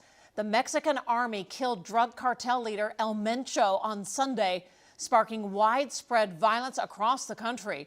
Suspected cartel members burned cars, leaving roads blocked at more than 250 points across 20 Mexican states. Secret Service agents shoot and kill an armed man who drove through a secure perimeter at President Donald Trump's Mar-a-Lago resort in Florida. Officials say the suspect, Austin Tucker, had a gas can with him and a shotgun when he broke in early Sunday morning. He was killed at the scene. The president was in Washington at the time. Still to come here on News 9, an OU freshman already making big impact on Sooner softball. Her inspiring path to the big stage. It's right after this.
All right, we are streaming live on the YouTube live stream this morning. We asked you to leave a comment, and we're going to read some of those. Here's what you said. John says, good morning, guys, from Anadarko.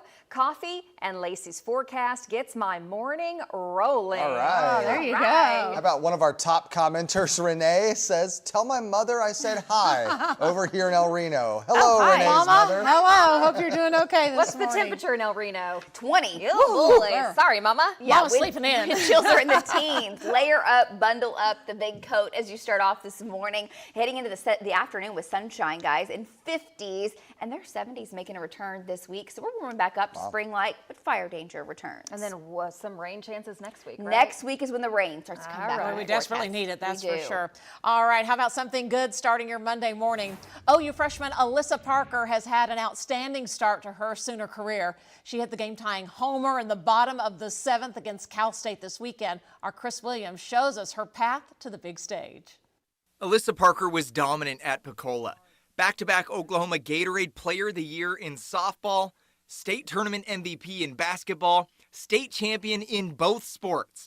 Then, just a few months after graduating as valedictorian, the high school decided to retire both of her jerseys. She's done some stuff here in this town that we don't think will ever be duplicated. Her legacy is the work ethic she put into it, the pride she took in every time she put a uniform on, and I can't talk about it enough how much of a great teammate she was. Pensacola fans have seen Alyssa Parker do it all on the softball diamond. In high school, she had over 720 strikeouts as a pitcher. She hit over 150 home runs, and get this, she was intentionally walked over 330 times. That's how dangerous she is in the batter's box. And there were hometown fans have seen her hit home runs so far they went over that wall, across the street, and hit the roof of that church. Watching Alyssa hit her first home run in the Oklahoma uniform was as special a moment as any.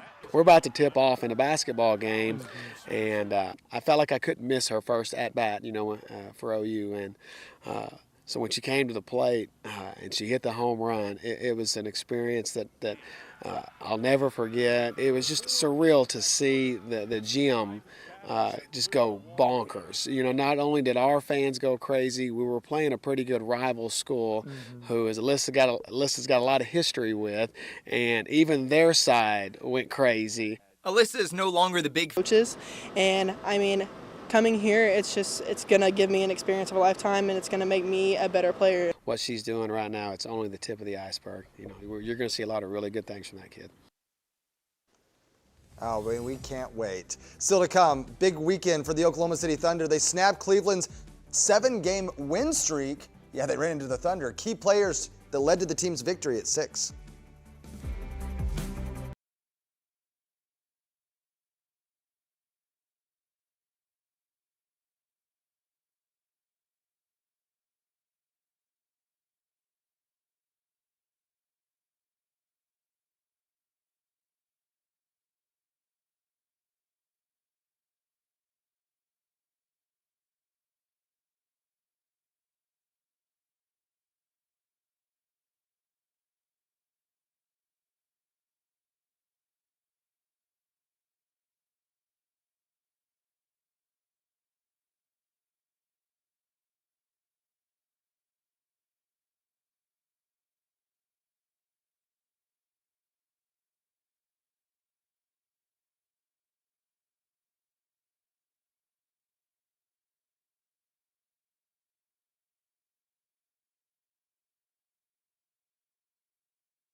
My son mattered, and his life mattered. And although his life was very short, it was impactful and meaningful.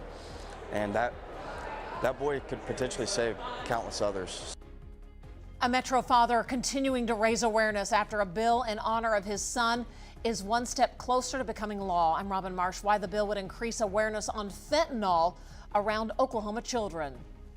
I'm Colby Thielen. You have to see this wild video of a crash in Tulsa. This was all at a demolition derby. Coming up, we hear from someone who witnessed the entire incident.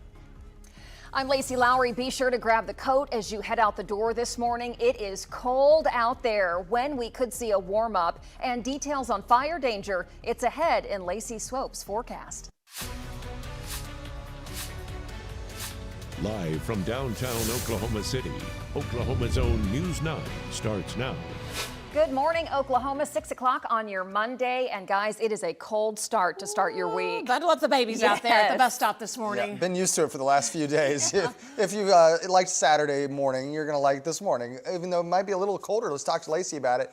How much colder, Lacey? Well, compared to yesterday, we're 5 to 10 degrees colder than your Sunday. There are areas right now that are down into the teens for morning lows, and that's not factoring in the wind. Although I will say our winds are light. Meanwhile, on the East Coast, this is a live look right now in downtown. Oh, it just froze. That's New York City of folks that have been out shoveling the snow, getting ready for more snow hitting the area. They've had over a foot up and along the East Coast. Winds have been gusting 60 to 70. Widespread power outages with a potent nor'easter. Meanwhile, our weather is quiet. Our next storm on the West Coast, and that will start to kick up the winds tonight. Let me show you across the state right now. It is clear, snow flying all the way back to the Great Lakes, back to Kentucky, Tennessee, down to Georgia, and then the heaviest of snow is right on the northeast coast. And I'll give you some of those snowfall totals. We'll zoom in there. Coming up in full weather, but right now, let me get you out the door here in Oklahoma. It's 28 degrees at Will Rogers. Our skies are clear. We're down to 19 in El Reno. Some of the coldest temperatures since that first week of February. 15 in Sealing,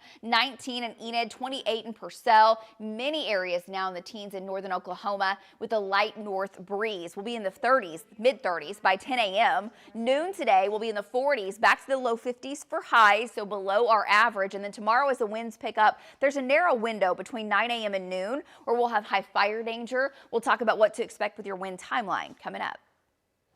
Headlines right now in northwest Oklahoma City. Police say a man is stabbed and a woman taken into custody overnight. Happened late last night about 11:30 right near the Kilpatrick Turnpike and May Avenue. Police say the man was taken to the hospital. He is expected to survive. At this point, they're not saying what led up to the stabbing. No names have been released. The Cleveland County Sheriff is asking for your help in finding a missing man. Here's his picture. This is Gabriel Butler. He was last seen near 156th Street and Banner Road in Lexington, again in Cleveland County. If you have any information on his whereabouts, please contact the sheriff at 405-701-8888. And up in Tulsa, unanswered questions remain after the driver runs his car into a crowd during a car show. It happened on Saturday. Look at the video. It shows the moments that demolition derby left the main stage and went into the crowd. Right now, we're still working to learn just how many people were injured. They didn't tell anybody anything, so that's all I got. So that I reached out to you guys to find out if you could find anything out, so to make sure people were okay. And then I saw a bunch of stuff on Facebook, and people were commenting that other people were hurt, and then people started reaching out to me. Yeah, scary moments for sure. At last check, officials have not confirmed any information just yet. Of course, we'll update you as soon as that information comes in. A possible break in the search for two Oklahoma teenagers who vanished 13 years ago. Last Wednesday, police in Love County found skeletal remains of two people believed to be Molly Miller and Colt Haynes. We've been following this since 2013. That's when the teenagers were last seen alive. They were passengers in a car that was being chased by police. The driver says he never knew what happened to Molly and Colt. Law enforcement now says the remains found last week were scattered, leaving a forensic process ahead to confirm that those remains are of Molly and Colt. It's just one of those things. I mean, you're looking for a needle in a haystack, and you got to take your time, and you got to have good people, and you got to know what you're looking for. Law enforcement officers have not yet indicated if the recovery of the remains are likely to lead to an arrest, but a big development there. Let's go ahead and take a live look from the state capitol. This is our Lucky Star Skycam network. An Oklahoma father is celebrating after Leo's Law passes a House committee. This bill, named after his 3-year-old son Leo, who died almost 2 years ago from fentanyl poisoning. The law would require that anyone who is under DHS supervision to be tested for fentanyl. Again, it's named after Leo Tao, who died from fentanyl poisoning while in his mother's care. Leo's father tells us that through his son, he is hoping to make a difference. My son mattered, and his life mattered. And although his life was very short, it was impactful and meaningful. And that boy could potentially save countless others. And now we know the bill will head to the House floor. We'll be watching what happens. We're watching the morning drive for you on a Monday. It is 6:06. Taking a look at your morning traffic. This is a live look right now over at Northeast 50th and Lincoln. Oklahoma City Police performed a field sobriety test on one driver there at the scene, and then we saw them putting that man into handcuffs and into a police car, at least detained, possibly arrested. You're looking live at the scene as the traffic is trying to move through. Apparently the driver of that white truck that is being hauled away hit a semi there near Northeast 50th and Lincoln, just north of the state capitol. But at this point, it does look like they are clearing that scene. A big year-long construction project on the Kilpatrick Turnpike starts today. The Turnpike Authority says that they're widening the turnpike to 6 lanes from Wilshire all the way right near Northwest 122nd Street. So it could cause some big headaches for those taking the turnpike. Traffic's going to be shifted, lanes will be narrowed, but the turnpike will stay open. And they're also widening the turnpike bridges over the Northwest Expressway to 6 lanes as well. The northwest and southeast lanes of the expressway will be narrowed to 1 lane between County Line Road and Morgan Road today and tomorrow, and all in order to set up the work zone. These projects are expected to be finished next spring, weather permitting. Also today, more lanes expected to narrow on Northwest 23rd for that streetscape project. City of Oklahoma City says 23rd Street will narrow to 1 lane from Robinson to Broadway.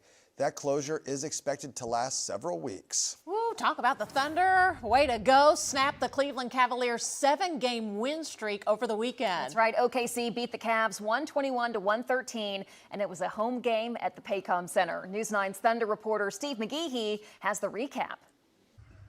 Incredible start by the Thunder and a great finish. Cleveland would take a 1-point lead there in the third quarter, but Oklahoma City, great defense, great three-point shooting. Chet Holmgren, 3 blocks. Isaiah Joe with 5 steals, all in the first half. A lot of times it started with helping off on their main guys and just trying to fill into the gaps and see what we can do from there. I think I was fortunate enough to get all those steals in like the first 5 minutes and then to get another one for the rest of the game. But it was a bit about activity and just trying to create havoc any way that I can. Early game, so we tried to get our legs into it right from the jump. So I feel like we came out hot and we had a little bit of momentum early in the game. A major league shot making, which obviously makes everything look better optically, but we had great energy through the first punch in the game, which was important against a team that has played as well as they have lately and has as much firepower as they do. You know, they're going to make runs in the game, so to grab the game the way we did early was key today. I thought getting to win number 44 would be tough for the Thunder this week, but they get the job done against Cleveland.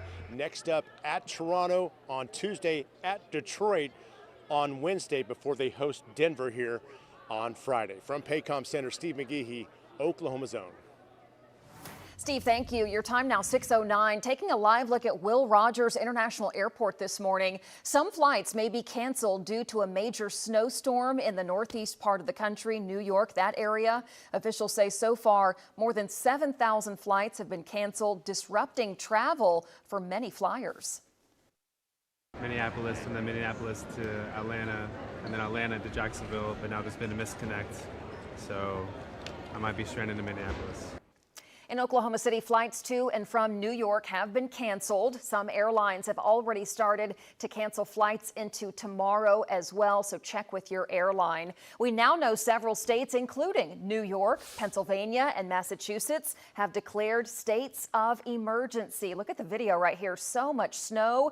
New York City facing its first blizzard warning in over a decade. Non-essential travel is banned. The governor of New York has said people need to prepare for the worst. So much snow being dumped in that area. Yeah, when they cancel schools, you know it's a big deal in New Yes, York up City. there, yeah, for sure. Well, they were talking about it yesterday. The Olympic team was supposed to fly back in today, right? Or They yesterday. have to go to Miami They had to now. go to Miami. Which is yeah. not a bad thing. Okay, I'll take that. Party in Miami. I don't feel too bad for Take them, those y'all. medals with you. There you go. We'll just kind of party all over, right? Oh, my goodness. Well, it's a cold start here in Oklahoma. If you're just joining us, we're grateful for that. And Lacey's working on the forecast. Lacey, before you go, what you got? Well, it is cold here in Oklahoma because we're on the backside of that storm, which gives us a north wind. So that kind of pulls that Canadian air back down over Oklahoma. We have teens and 20s as you're heading out. That big nor'easter, it's technically a bomb cyclone. That just means the storm bombed out. It dropped more than 24 millibars in 24 hours. Hurricane force winds with it. We'll talk more about that.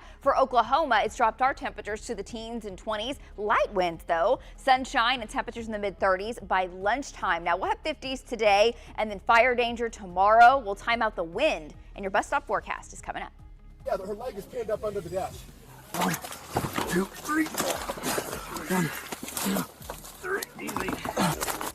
Oh, we just got the body cam footage in showing a tense moment. Oklahoma City officers rescue a Metro woman from a frozen creek. Coming up, the dramatic rescue. We'll tell you the details next.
All right, bus stop forecast. Bundle up the babies this morning.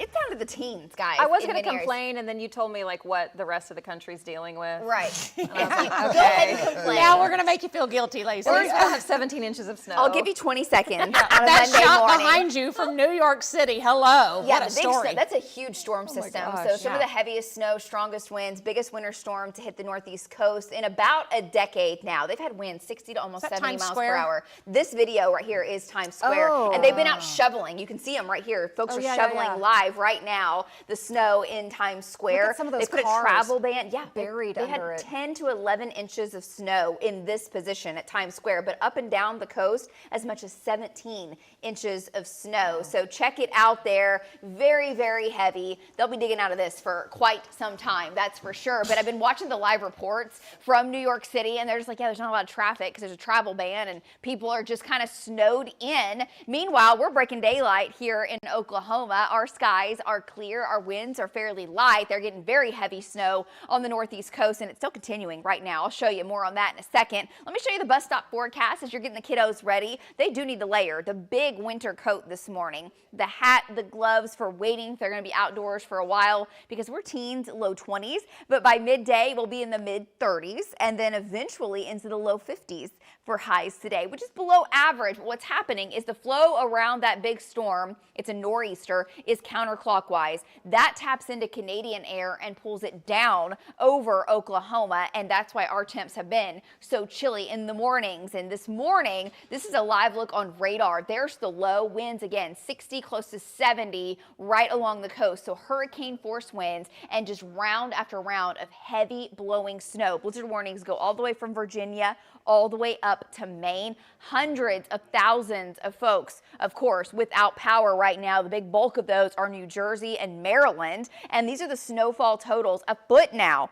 in New York and climbing 15 inches along Long Island, all the way down to portions of Maryland, 16 inches of snow. So that is wreaking havoc on portions of the state or portions of the nation and some air travel. There are flights from Will Rogers that have been canceled to LaGuardia this morning. Lucky Star Skycam Network, it's 28 degrees at Will Rogers, 24 in Guthrie, 25 in Byers. Shawnee, good morning to you. 25 down to 19 in El Reno. Some teens going on in the north and northwest, 18 in Chickasha. And as you're planning your day, plan for sunshine and low 50s. For highs. Now, winds are light. They're 5 to 10 miles per hour. So you're going to walk outside and those extra layers will really help insulate you. No big wind chill factor to speak of due to the lighter winds. And this afternoon, we get more of kind of an east to southeast wind at 5 to 10 miles per hour, and temps will be in the 40s and 50s. We're in between two storms. The one on the east coast, look at the spin going on. It truly looks like a hurricane, but it's a cold core storm, so it's not tropical, of course. There's the next storm coming in. Look at the spin going on off the northwest. That rides the jet stream, and as it does, it kicks up the winds for Oklahoma tonight and tomorrow. So tomorrow was a windy day and fire danger is coming on back. We need moisture. This one might give us a few showers in northern Oklahoma Wednesday night into Thursday. Most are dry. Fire danger comes back because the winds pick up Friday and Saturday. They're not extreme, but we'll watch it. And then we need rain, and rain chances start to filter back into the forecast around Tuesday, Wednesday, Thursday of next week. That storm right now, some data suggests it's coming in weaker. We'll see. It's going to change a lot over the next week, but overall, it is our next best chance for rain. Lows tonight will be in the 30s. Windy conditions overnight tonight. Tomorrow, 60s and 70s. If you make the 80-degree mark southwest of Altus, Woodward, back up into our panhandle, very warm, and the winds are strong. But let me just show you the timeline here because winds are not strong all day tomorrow. Our worst conditions are actually in the morning, and it's kind of a narrow window, 3-4 hours, 9 a.m. to noon. Winds are the strongest, and our humidity is dropping at that time. After that, winds back off drastically. They're down to like 5 to 15 miles per hour in western Oklahoma for tomorrow afternoon. Give us a low to a moderate threat. In the metro, I think we'll see some gusts to about 40, 45 in the morning, and then the winds are about 20, 25 by the afternoon. By your Wednesday, low 70s on the way, mid 70s to the south. And again, a chance for a few spotty showers Wednesday night into Thursday. but not a great opportunity. After that, we're in the 60s on Thursday because it's a weak cold front that moves in. 73 Friday and Saturday, winds 15 to 25, elevating the fire threat again. Another cold front makes us a little cooler for the first day of March on Sunday, and rain chances back up to 40%. We'll update you as that storm gets closer to us for the moisture and how much we're expecting. I'll send it back to the news desk. A reminder this Monday morning, we are streaming live right now on the News 9 YouTube page. You can use the QR code right there. Get to our page every morning here, and you can subscribe, join in on the chat. We'll read some of the comments a little later this morning. Your time now, 6:20. Some national headlines this morning. U.S. Secret Service agents say they shot and killed a man after he entered a secure perimeter of Mar-a-Lago. That's President Trump's Florida residence. Authorities say it happened early Sunday morning and that the man had a shotgun and a gas can with him. The president was in Washington, D.C. at the time. Violence erupts in parts of Mexico after a powerful Mexican drug cartel leader is killed over the weekend. People were seen setting cars and trucks on fire, blocking several roads. Right now, Americans who are in Mexico are advised to shelter in place. Well, there was confusion at the nation's airports over the weekend after the Department of Homeland Security announced TSA pre-check and global entry would be temporarily paused due to the partial government shutdown. DHS later clarified that the pre-check lines would continue to operate, but it's the global entry that will remain suspended for now. 6:21, let's see how we're doing on our morning drive. Taking a live look from our news tracker, Stephen Owsley. He is on I-240. We're hearing some reports of commotion there on I-240. He's headed to that scene to check it out right near Penn. We're going to bring you updates from Stephen and from Brianna Brown, who's with him, coming up a little bit later.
A Metro family is grateful after Thunder rookie Thomas Sorber took them on a shopping spree at the grocery store. The Thunder organization and Homeland gave the Ponce family and their 4 foster children $500 to spend on groceries. Sorber, look at this, walked up and down the aisles, pulling the cart, playing with the kids, putting items in the basket. He says it meant a lot for him to be able to give back. You know, growing up, I didn't have that much when I was little, so, you know, it means a lot giving back to the community and having, you know, putting smiles on those kids' faces. Gosh, that's why we love the Thunder. The Thunder also gave the Ponce family an extra $500 to spend on another grocery trip to Homeland. They said, we know how expensive food is right now, and we want to support families and foster families. Yeah. Wow. You know they'll never forget this. How I mean, cool. Well, that's so cool. Just to spend some of his time. And I love he said, you know, growing up he didn't have a lot. Yeah, and he so gets he remembers where he came from, you know? Gets it, absolutely. And they have somebody to get stuff off the top shelf for them. There you go. Very easily. Get me the good stuff, Thomas. Let's turn to the Bob Mills Weather Center now. Lacey Swope's got the outdoor forecast today. Lacey? Hey, good morning. Clear skies, guys. Beautiful on our Lucky Star Sky Cam network. If you're heading into the Oklahoma outdoors, winds are light, but we are in the 20s as you're heading out. Now, across the area, just looking at some of the lake temperatures. Now, I don't have all the lakes, obviously. It's impossible to do, but from satellite imagery, we can see most of the lakes are in the 40s and 50s. It's really the time of the year where the big bass, some of the biggest bass on record in Oklahoma have been caught late February, early March. And the spoonbill will start to run very shortly. If you're heading out to Wet-A-Line, send us your pictures. Winds are light right now, but they really pick up as we head into tonight and tomorrow. Tomorrow, winds could gust as high as 40 miles per hour for a while. Today, winds are much weaker, and even though we're in the 20s, we will warm today into the 50s with sunny skies. More on what to expect with that wind timeline, the fire danger, and our next chance of rain coming up right after this break. Don't go anywhere.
You're watching Oklahoma's own News 9 this morning.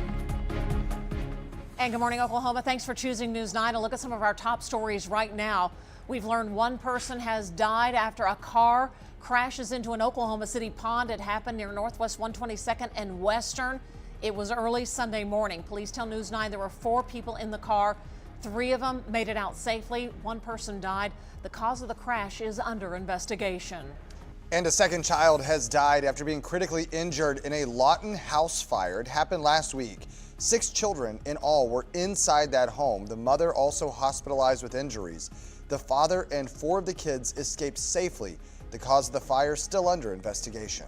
And crazy video from Tulsa. Look at this. A car drives into the crowd during a demolition derby over the weekend.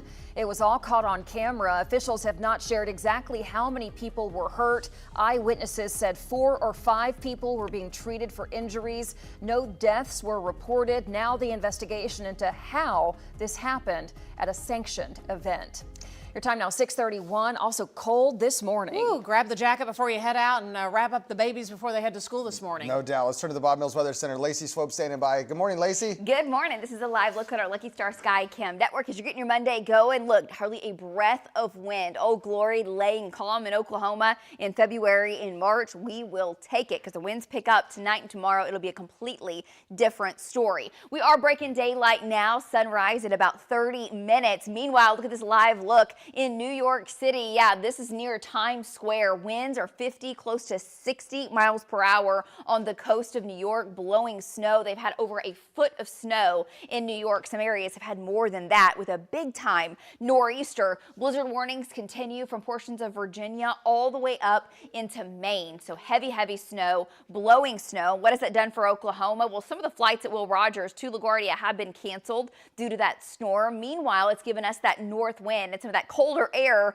filtering on in. We're at 28 degrees officially at Will Rogers, but El Reno, you fall into 19. It's even colder in Chickasha, 18 down to 15 in Sealing, 20 degrees in Ponca City, 24 in Woodward. Another hard freeze, and the sun officially rises at 7:07. It now sets at 6:20, getting later. We'll see sunshine and low 50s for highs today. But coming up in full weather, enjoy the weaker winds. Tonight, tomorrow, they pick up, and that ramps up fire danger. Humidity drops. We'll time out those winds for you. Pretty dry through the week until next week. Rain chances are going up. We'll talk about that storm and more in just a minute. Back to you. Lacey, thanks so much. In Northwest Oklahoma City, a fire at a homeless encampment actually moves into a storage complex nearby. 10 storage units were damaged. This was on Saturday about 5 o'clock in the afternoon, right at Northwest 23rd and MacArthur. Crews tell News 9 they actually had some problems getting to the fire when they went to those units because they had the locks on them and how compact they were together. They are estimating the fire did tens of thousands of dollars in damage. It looks like there's 11 pods that are affected, and we're estimating that to be about $75,000 worth for the pods. Everybody just needs to be careful when they're working with fire, especially on windy days, dry conditions, things like that. So 11 units damaged. Firefighters say there were also explosions due to propane tanks and gas inside those storage units. No one was injured. On the southeast side of Oklahoma City, police say a medical episode caused a driver to crash into a home. This happened around 3 p.m. Saturday, right near Southeast 15th and Grand. Police say the driver is expected to be okay. We're told no other injuries were reported. The legal battle over a massive ammonia leak in Weatherford from last year has now been put on hold. We've been following this story since it happened that morning in November after dozens of people were hospitalized when the toxic ammonia gas spilled from a parked tanker truck. Several victims are now suing the trucking company and the hotel where it was parked. A judge ruled the case can't move forward until the National Transportation Safety Board report is released. At this time, it's not clear when those findings will be shared.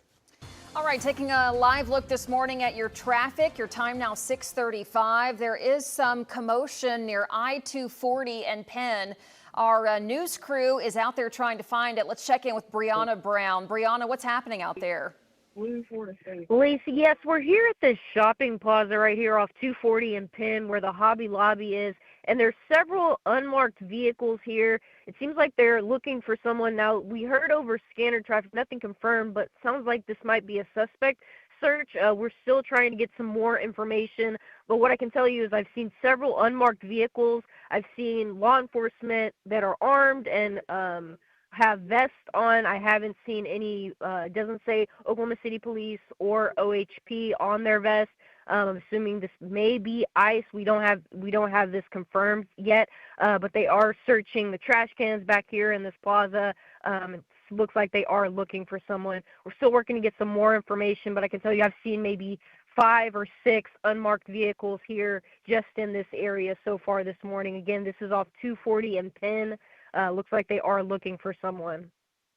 All right, that's Brianna Brown. If we find anything, we will bring you the latest. Again, they're looking at I-240 and Penn in Oklahoma City. Right, yeah, her leg is pinned up under the dash. 1, 2, 3. 1, 2, 3. Easy.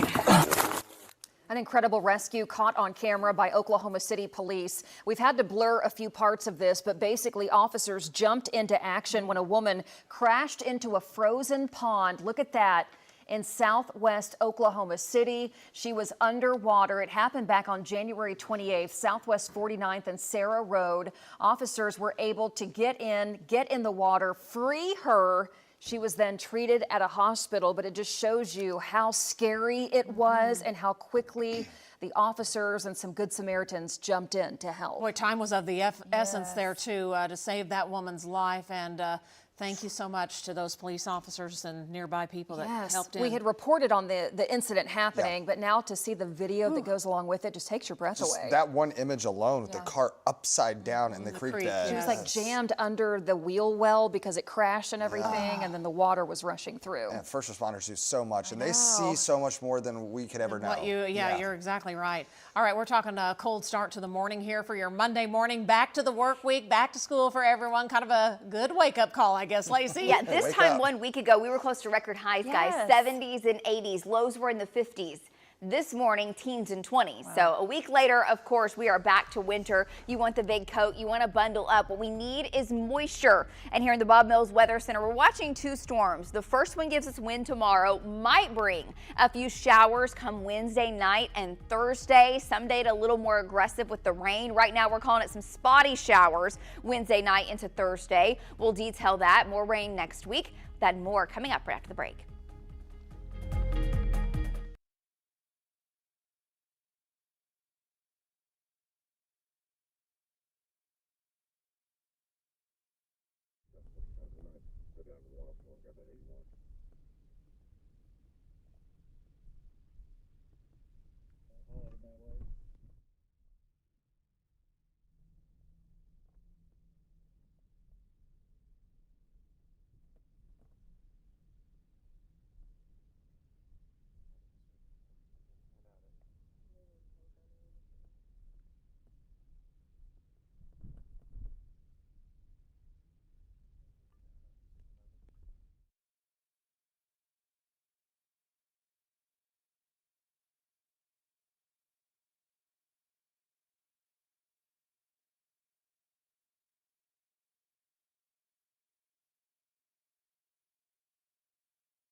All right, we are streaming live on our YouTube live stream right now. If you're watching, we are so grateful, and you've joined in on some of the chat. We've had some comments this morning.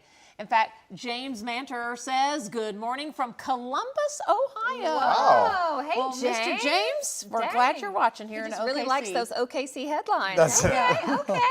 All right, how about the next one right here? It says, good morning, have a blessed day. Thank you. That's from Nana. Nana? Nana. Hey, Nana. Thanks, Hey, Nana. All right. Boy, so many folks getting out. You know, I love when you give those timestamps, Lacey. We're like, last week at this time, this. I feel like the last few weeks we've done that. It's like, remember last week at this time we were below freezing and had snow, and then it's like the next week the it's like opposite. it's like the tornadoes. It's like the complete opposite. I know, it's been That's drastic. Everything. That's what we've been going through. Yes, it's true whiplash. I mean, it's a roller coaster ride in Oklahoma, and it's this way all the time. Yeah. It's wild. It's like you just start to catch your breath and get used to one thing, and it snaps back It's the only other way. February, too. It is only February. March begins this weekend, and we've got some wild weather between now and then. A couple of rain chances, and we have some wind in the way that will bring us fire danger. Right now, big time wind on the northeast coast, and that is causing a big time winter storm. Blizzard, full-blown blizzard going on from the west, or the east, I keep saying the west coast, the east coast of Virginia all the way up to Maine. So that's a shot you're seeing there on the top left-hand corner of your screen. That is Times Square. They've been out clearing that snow since 4 a.m. our time, and this time they get it cleared, more snow is falling. Meanwhile, our skies are clear, and there's a look right now at the Oklahoma state capitol. Beautiful, clear skies. Let me take you to a live look at D.C. of the nation's capital, blanketed with snow and snow coming down. The winds have subsided. They're not nearly as strong in D.C. as they were earlier this morning and overnight last night. It is a potent storm for sure. On the backside of it, we're getting north winds. We're quiet. Our next storm is coming on the Pacific Northwest coast. That impacts Oklahoma with wind tonight and tomorrow and will bring a few shower chances into your Wednesday evening, Wednesday night. Right now, heavy snow. I mean, it is just round after round after round. This is a true nor'easter, meaning the northeast side of this storm is bringing the northeast side is bringing a northeast wind back over to the east coast, and blizzard warnings are posted from Virginia all the way to Maine. Hundreds of thousands of people are without power because the winds with this have been that of a Category 1 hurricane. 70+ mile-an-hour gusts at times, and it has dumped anywhere from 12 to 16 to 17 inches of snow. So travel by car in many areas just not possible right now in those regions, and in fact travel bans are in place for some of those places. Can you imagine? Meanwhile, flights have been canceled from Will Rogers to LaGuardia, at least several of them that we have seen out of Will Rogers, so check accordingly if you have travel plans. Right now though, across Oklahoma, it's clear. It's cold. It's 28. We've been talking about it. 19 El Reno, 20 in Chickasha. Hey, you've warmed 2 degrees in Chickasha. 23 in Seminole, 20 degrees in Bristow, 16 in Fairview, 15 in Sealing, and temperatures go from the low 20s in the metro into the 50s by 4 or 5 p.m. and then we start to drop back down. Now, winds are fairly light. This will be our coldest morning. We start to see our morning lows really ramp up because our south breeze will increase. Today, a southeast wind about 5 to 15, 10 to 15 out west with temperatures in the 50s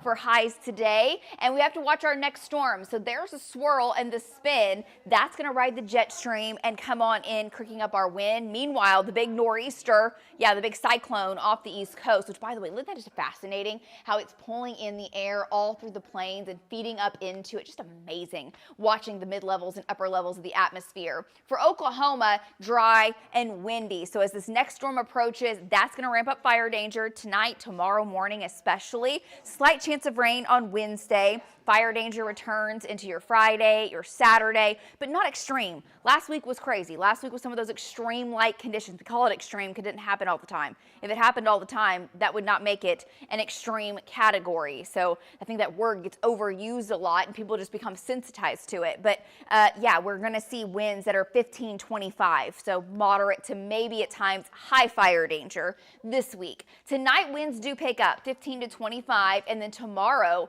60s and 70s, might even reach 80 degrees in Buffalo, in Altus, in Hollis. And in the morning from 9 a.m. to noon, as the humidity is quickly dropping, winds pick up, it's high fire danger. But as we head into the afternoon and evening, winds and the lowest humidity don't really match up. So higher fire danger off to the east, and the winds really back off into western and central Oklahoma. That will give us low to moderate fire danger tomorrow afternoon. Wednesday, lower mid upper 70s. Now rain chances Wednesday night into Thursday. That storm coming in from the north might bring us a few scattered showers, 10 to 20%. Some of the latest data suggests we might be able to up these chances. So we'll see. Make sure you watch our 9 o'clock newscast, and David will have the latest this afternoon. We're still eyeing that storm as we head into late next week or early next week to bring us additional rain chances. But tonight we're in the 20s. You'll notice most of our morning lows get warmer from here. Highs back into the 60s and 70s, even 74 on Saturday before a cold front by Sunday for the first day of March. Right now, rain chances next week running at about 40%. Back to you guys. Violence erupts in Mexico after a powerful cartel leader is killed. Why authorities are now advising Americans to stay inside if vacationing in that area. Plus, on the Community Spotlight, it is $10 lunch week in Midtown. Oh yeah, ahead on 9, our Addie Crawford is going to visit a participating restaurant explaining why it helps those local businesses. Coming up.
An update on the violence in Mexico, and now Americans in Mexico are asked to shelter in place after a leader of a powerful drug cartel is killed. As you can see in the video, the killing has sparked widespread violence and retaliation. CBS's Wendy Gillette has the latest.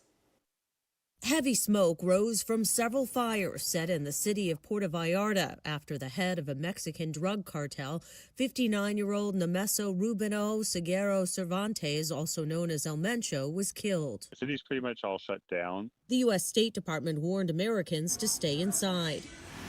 As the violence started to unfold, some in the region returned home, including this woman who saw smoke rising outside her plane bound for Houston. I feel safe now, but I'm still shaking because I can't believe this has happened to us. But others are stranded as some flights out of Puerto Vallarta and other cities were canceled. Unfortunately, there were no available flights to get us out of PV until Thursday. This is the car El Mencho was traveling in, the boss of a criminal network known for drug trafficking to the U.S. The White House says the U.S. provided intelligence support to help the operation that led to a shootout and his killing. This was one of the most significant actions undertaken in the history of drug trafficking, almost at the same level as Chapo Guzman. The drug lord El Chapo is serving a life sentence in a U.S. federal prison. The killing of El Mencho could lead to more unrest as rival gangs challenge each other for control. Wendy Gillette, CBS News. The U.S. State Department is asking Americans who are vacationing there in the affected areas to stay inside their homes, their hotels, their resorts, and do not go near any law enforcement activity. President Donald Trump reacting after the Supreme Court ruled against his sweeping global tariffs. In a 6-3 decision, the justices ruled that the federal emergency trade law that gives the president power to regulate imports did not authorize President Trump to impose tariffs. Very unpatriotic and disloyal to our Constitution. It's my opinion that the court has been swayed by foreign interests and a political movement that is far smaller than people would ever think. Within hours, the president announced a new 10% baseline tariff under a different trade law. But that law comes with significant constraints, including a 5-month time limit. An overnight stabbing in northwest Oklahoma City and a few major traffic projects to be on the lookout for. On the Go is after the break.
Welcome back. In northwest Oklahoma City, a man is stabbed and a woman was taken into custody. This all happened overnight around 11:30 right near the Kilpatrick Turnpike in May. Officers say that man was taken to the hospital where he is expected to survive. So far, no information on what exactly led up to this incident. The Cleveland County Sheriff needs help finding this missing man. They say Gabriel Quadre Butler was last seen near 156th Street and Banner Road in Lexington. Do you know where he is? Call the Cleveland County Sheriff's Office if you've seen him. Boy, a big shakeup in Harmon County in far southwest Oklahoma. The Harmon County Sheriff and several other deputies are resigning. The former sheriff, Steve Cornett, says he's stepping down due to unforeseen circumstances. Along with the sheriff resigning, a deputy, the administrator, and the detention deputy have also resigned from the Harmon County Sheriff's Office. The commissioners will be meeting today. Taking a live look at Will Rogers International Airport, a big heads up. Some flights may be canceled due to this major snowstorm in the Northeast. Officials say so far more than 7,000 flights have been canceled. In Oklahoma City, flights to and from New York have been canceled. Some airlines have already started to cancel flights into tomorrow as well. All right, here's your traffic report. A couple of projects to pass along. A big construction project starts today on the Kilpatrick Turnpike in Oklahoma City. You're looking live right now. The sign is warning folks for this big project. They are widening the turnpike to 6 lanes between Wilshire and Northwest 122nd. Also, Northwest Expressway Highway 3 will be narrowed in each direction to 1 lane between County Line and Morgan, all for this big project. The turnpike will stay open, but it will be narrowed, so you may want to pack some patience and give yourself some extra time for the next year. Thanks for the warning. Yeah, you've been warned. Also starting today, more lanes expected to narrow for the Northwest 23rd Streetscape project. The city of Oklahoma City says 23rd Street will narrow to 1 lane from Robinson to Broadway, and that closure is expected to last several weeks. It's already That's narrow. a 1-2 punch right there. Exactly. Well, 23rd Street's already narrow on a good day. And they already had the cones and stuff set up and like ready to go Saturday. And so going from the other side of 235, it was a long time because people were waiting to the last second, of course, to merge on over. Right. If you want some investment advice, just construction cones. Yeah. If you can just put your money into that, Oklahoma is going to pay it off for you. All right, brought you the weather on a Monday morning, Lacey. Yeah, nothing to slow you down the roadways weather-wise. Winds are light, skies are clear. It's cold though, teens and 20s, some frost out there, 50s this afternoon before we see the wind pick up tomorrow and fire danger return. Chilly. Ooh, all right. Hey, thanks for sharing time with us here on News 9 on your Monday morning. CBS Mornings starts now.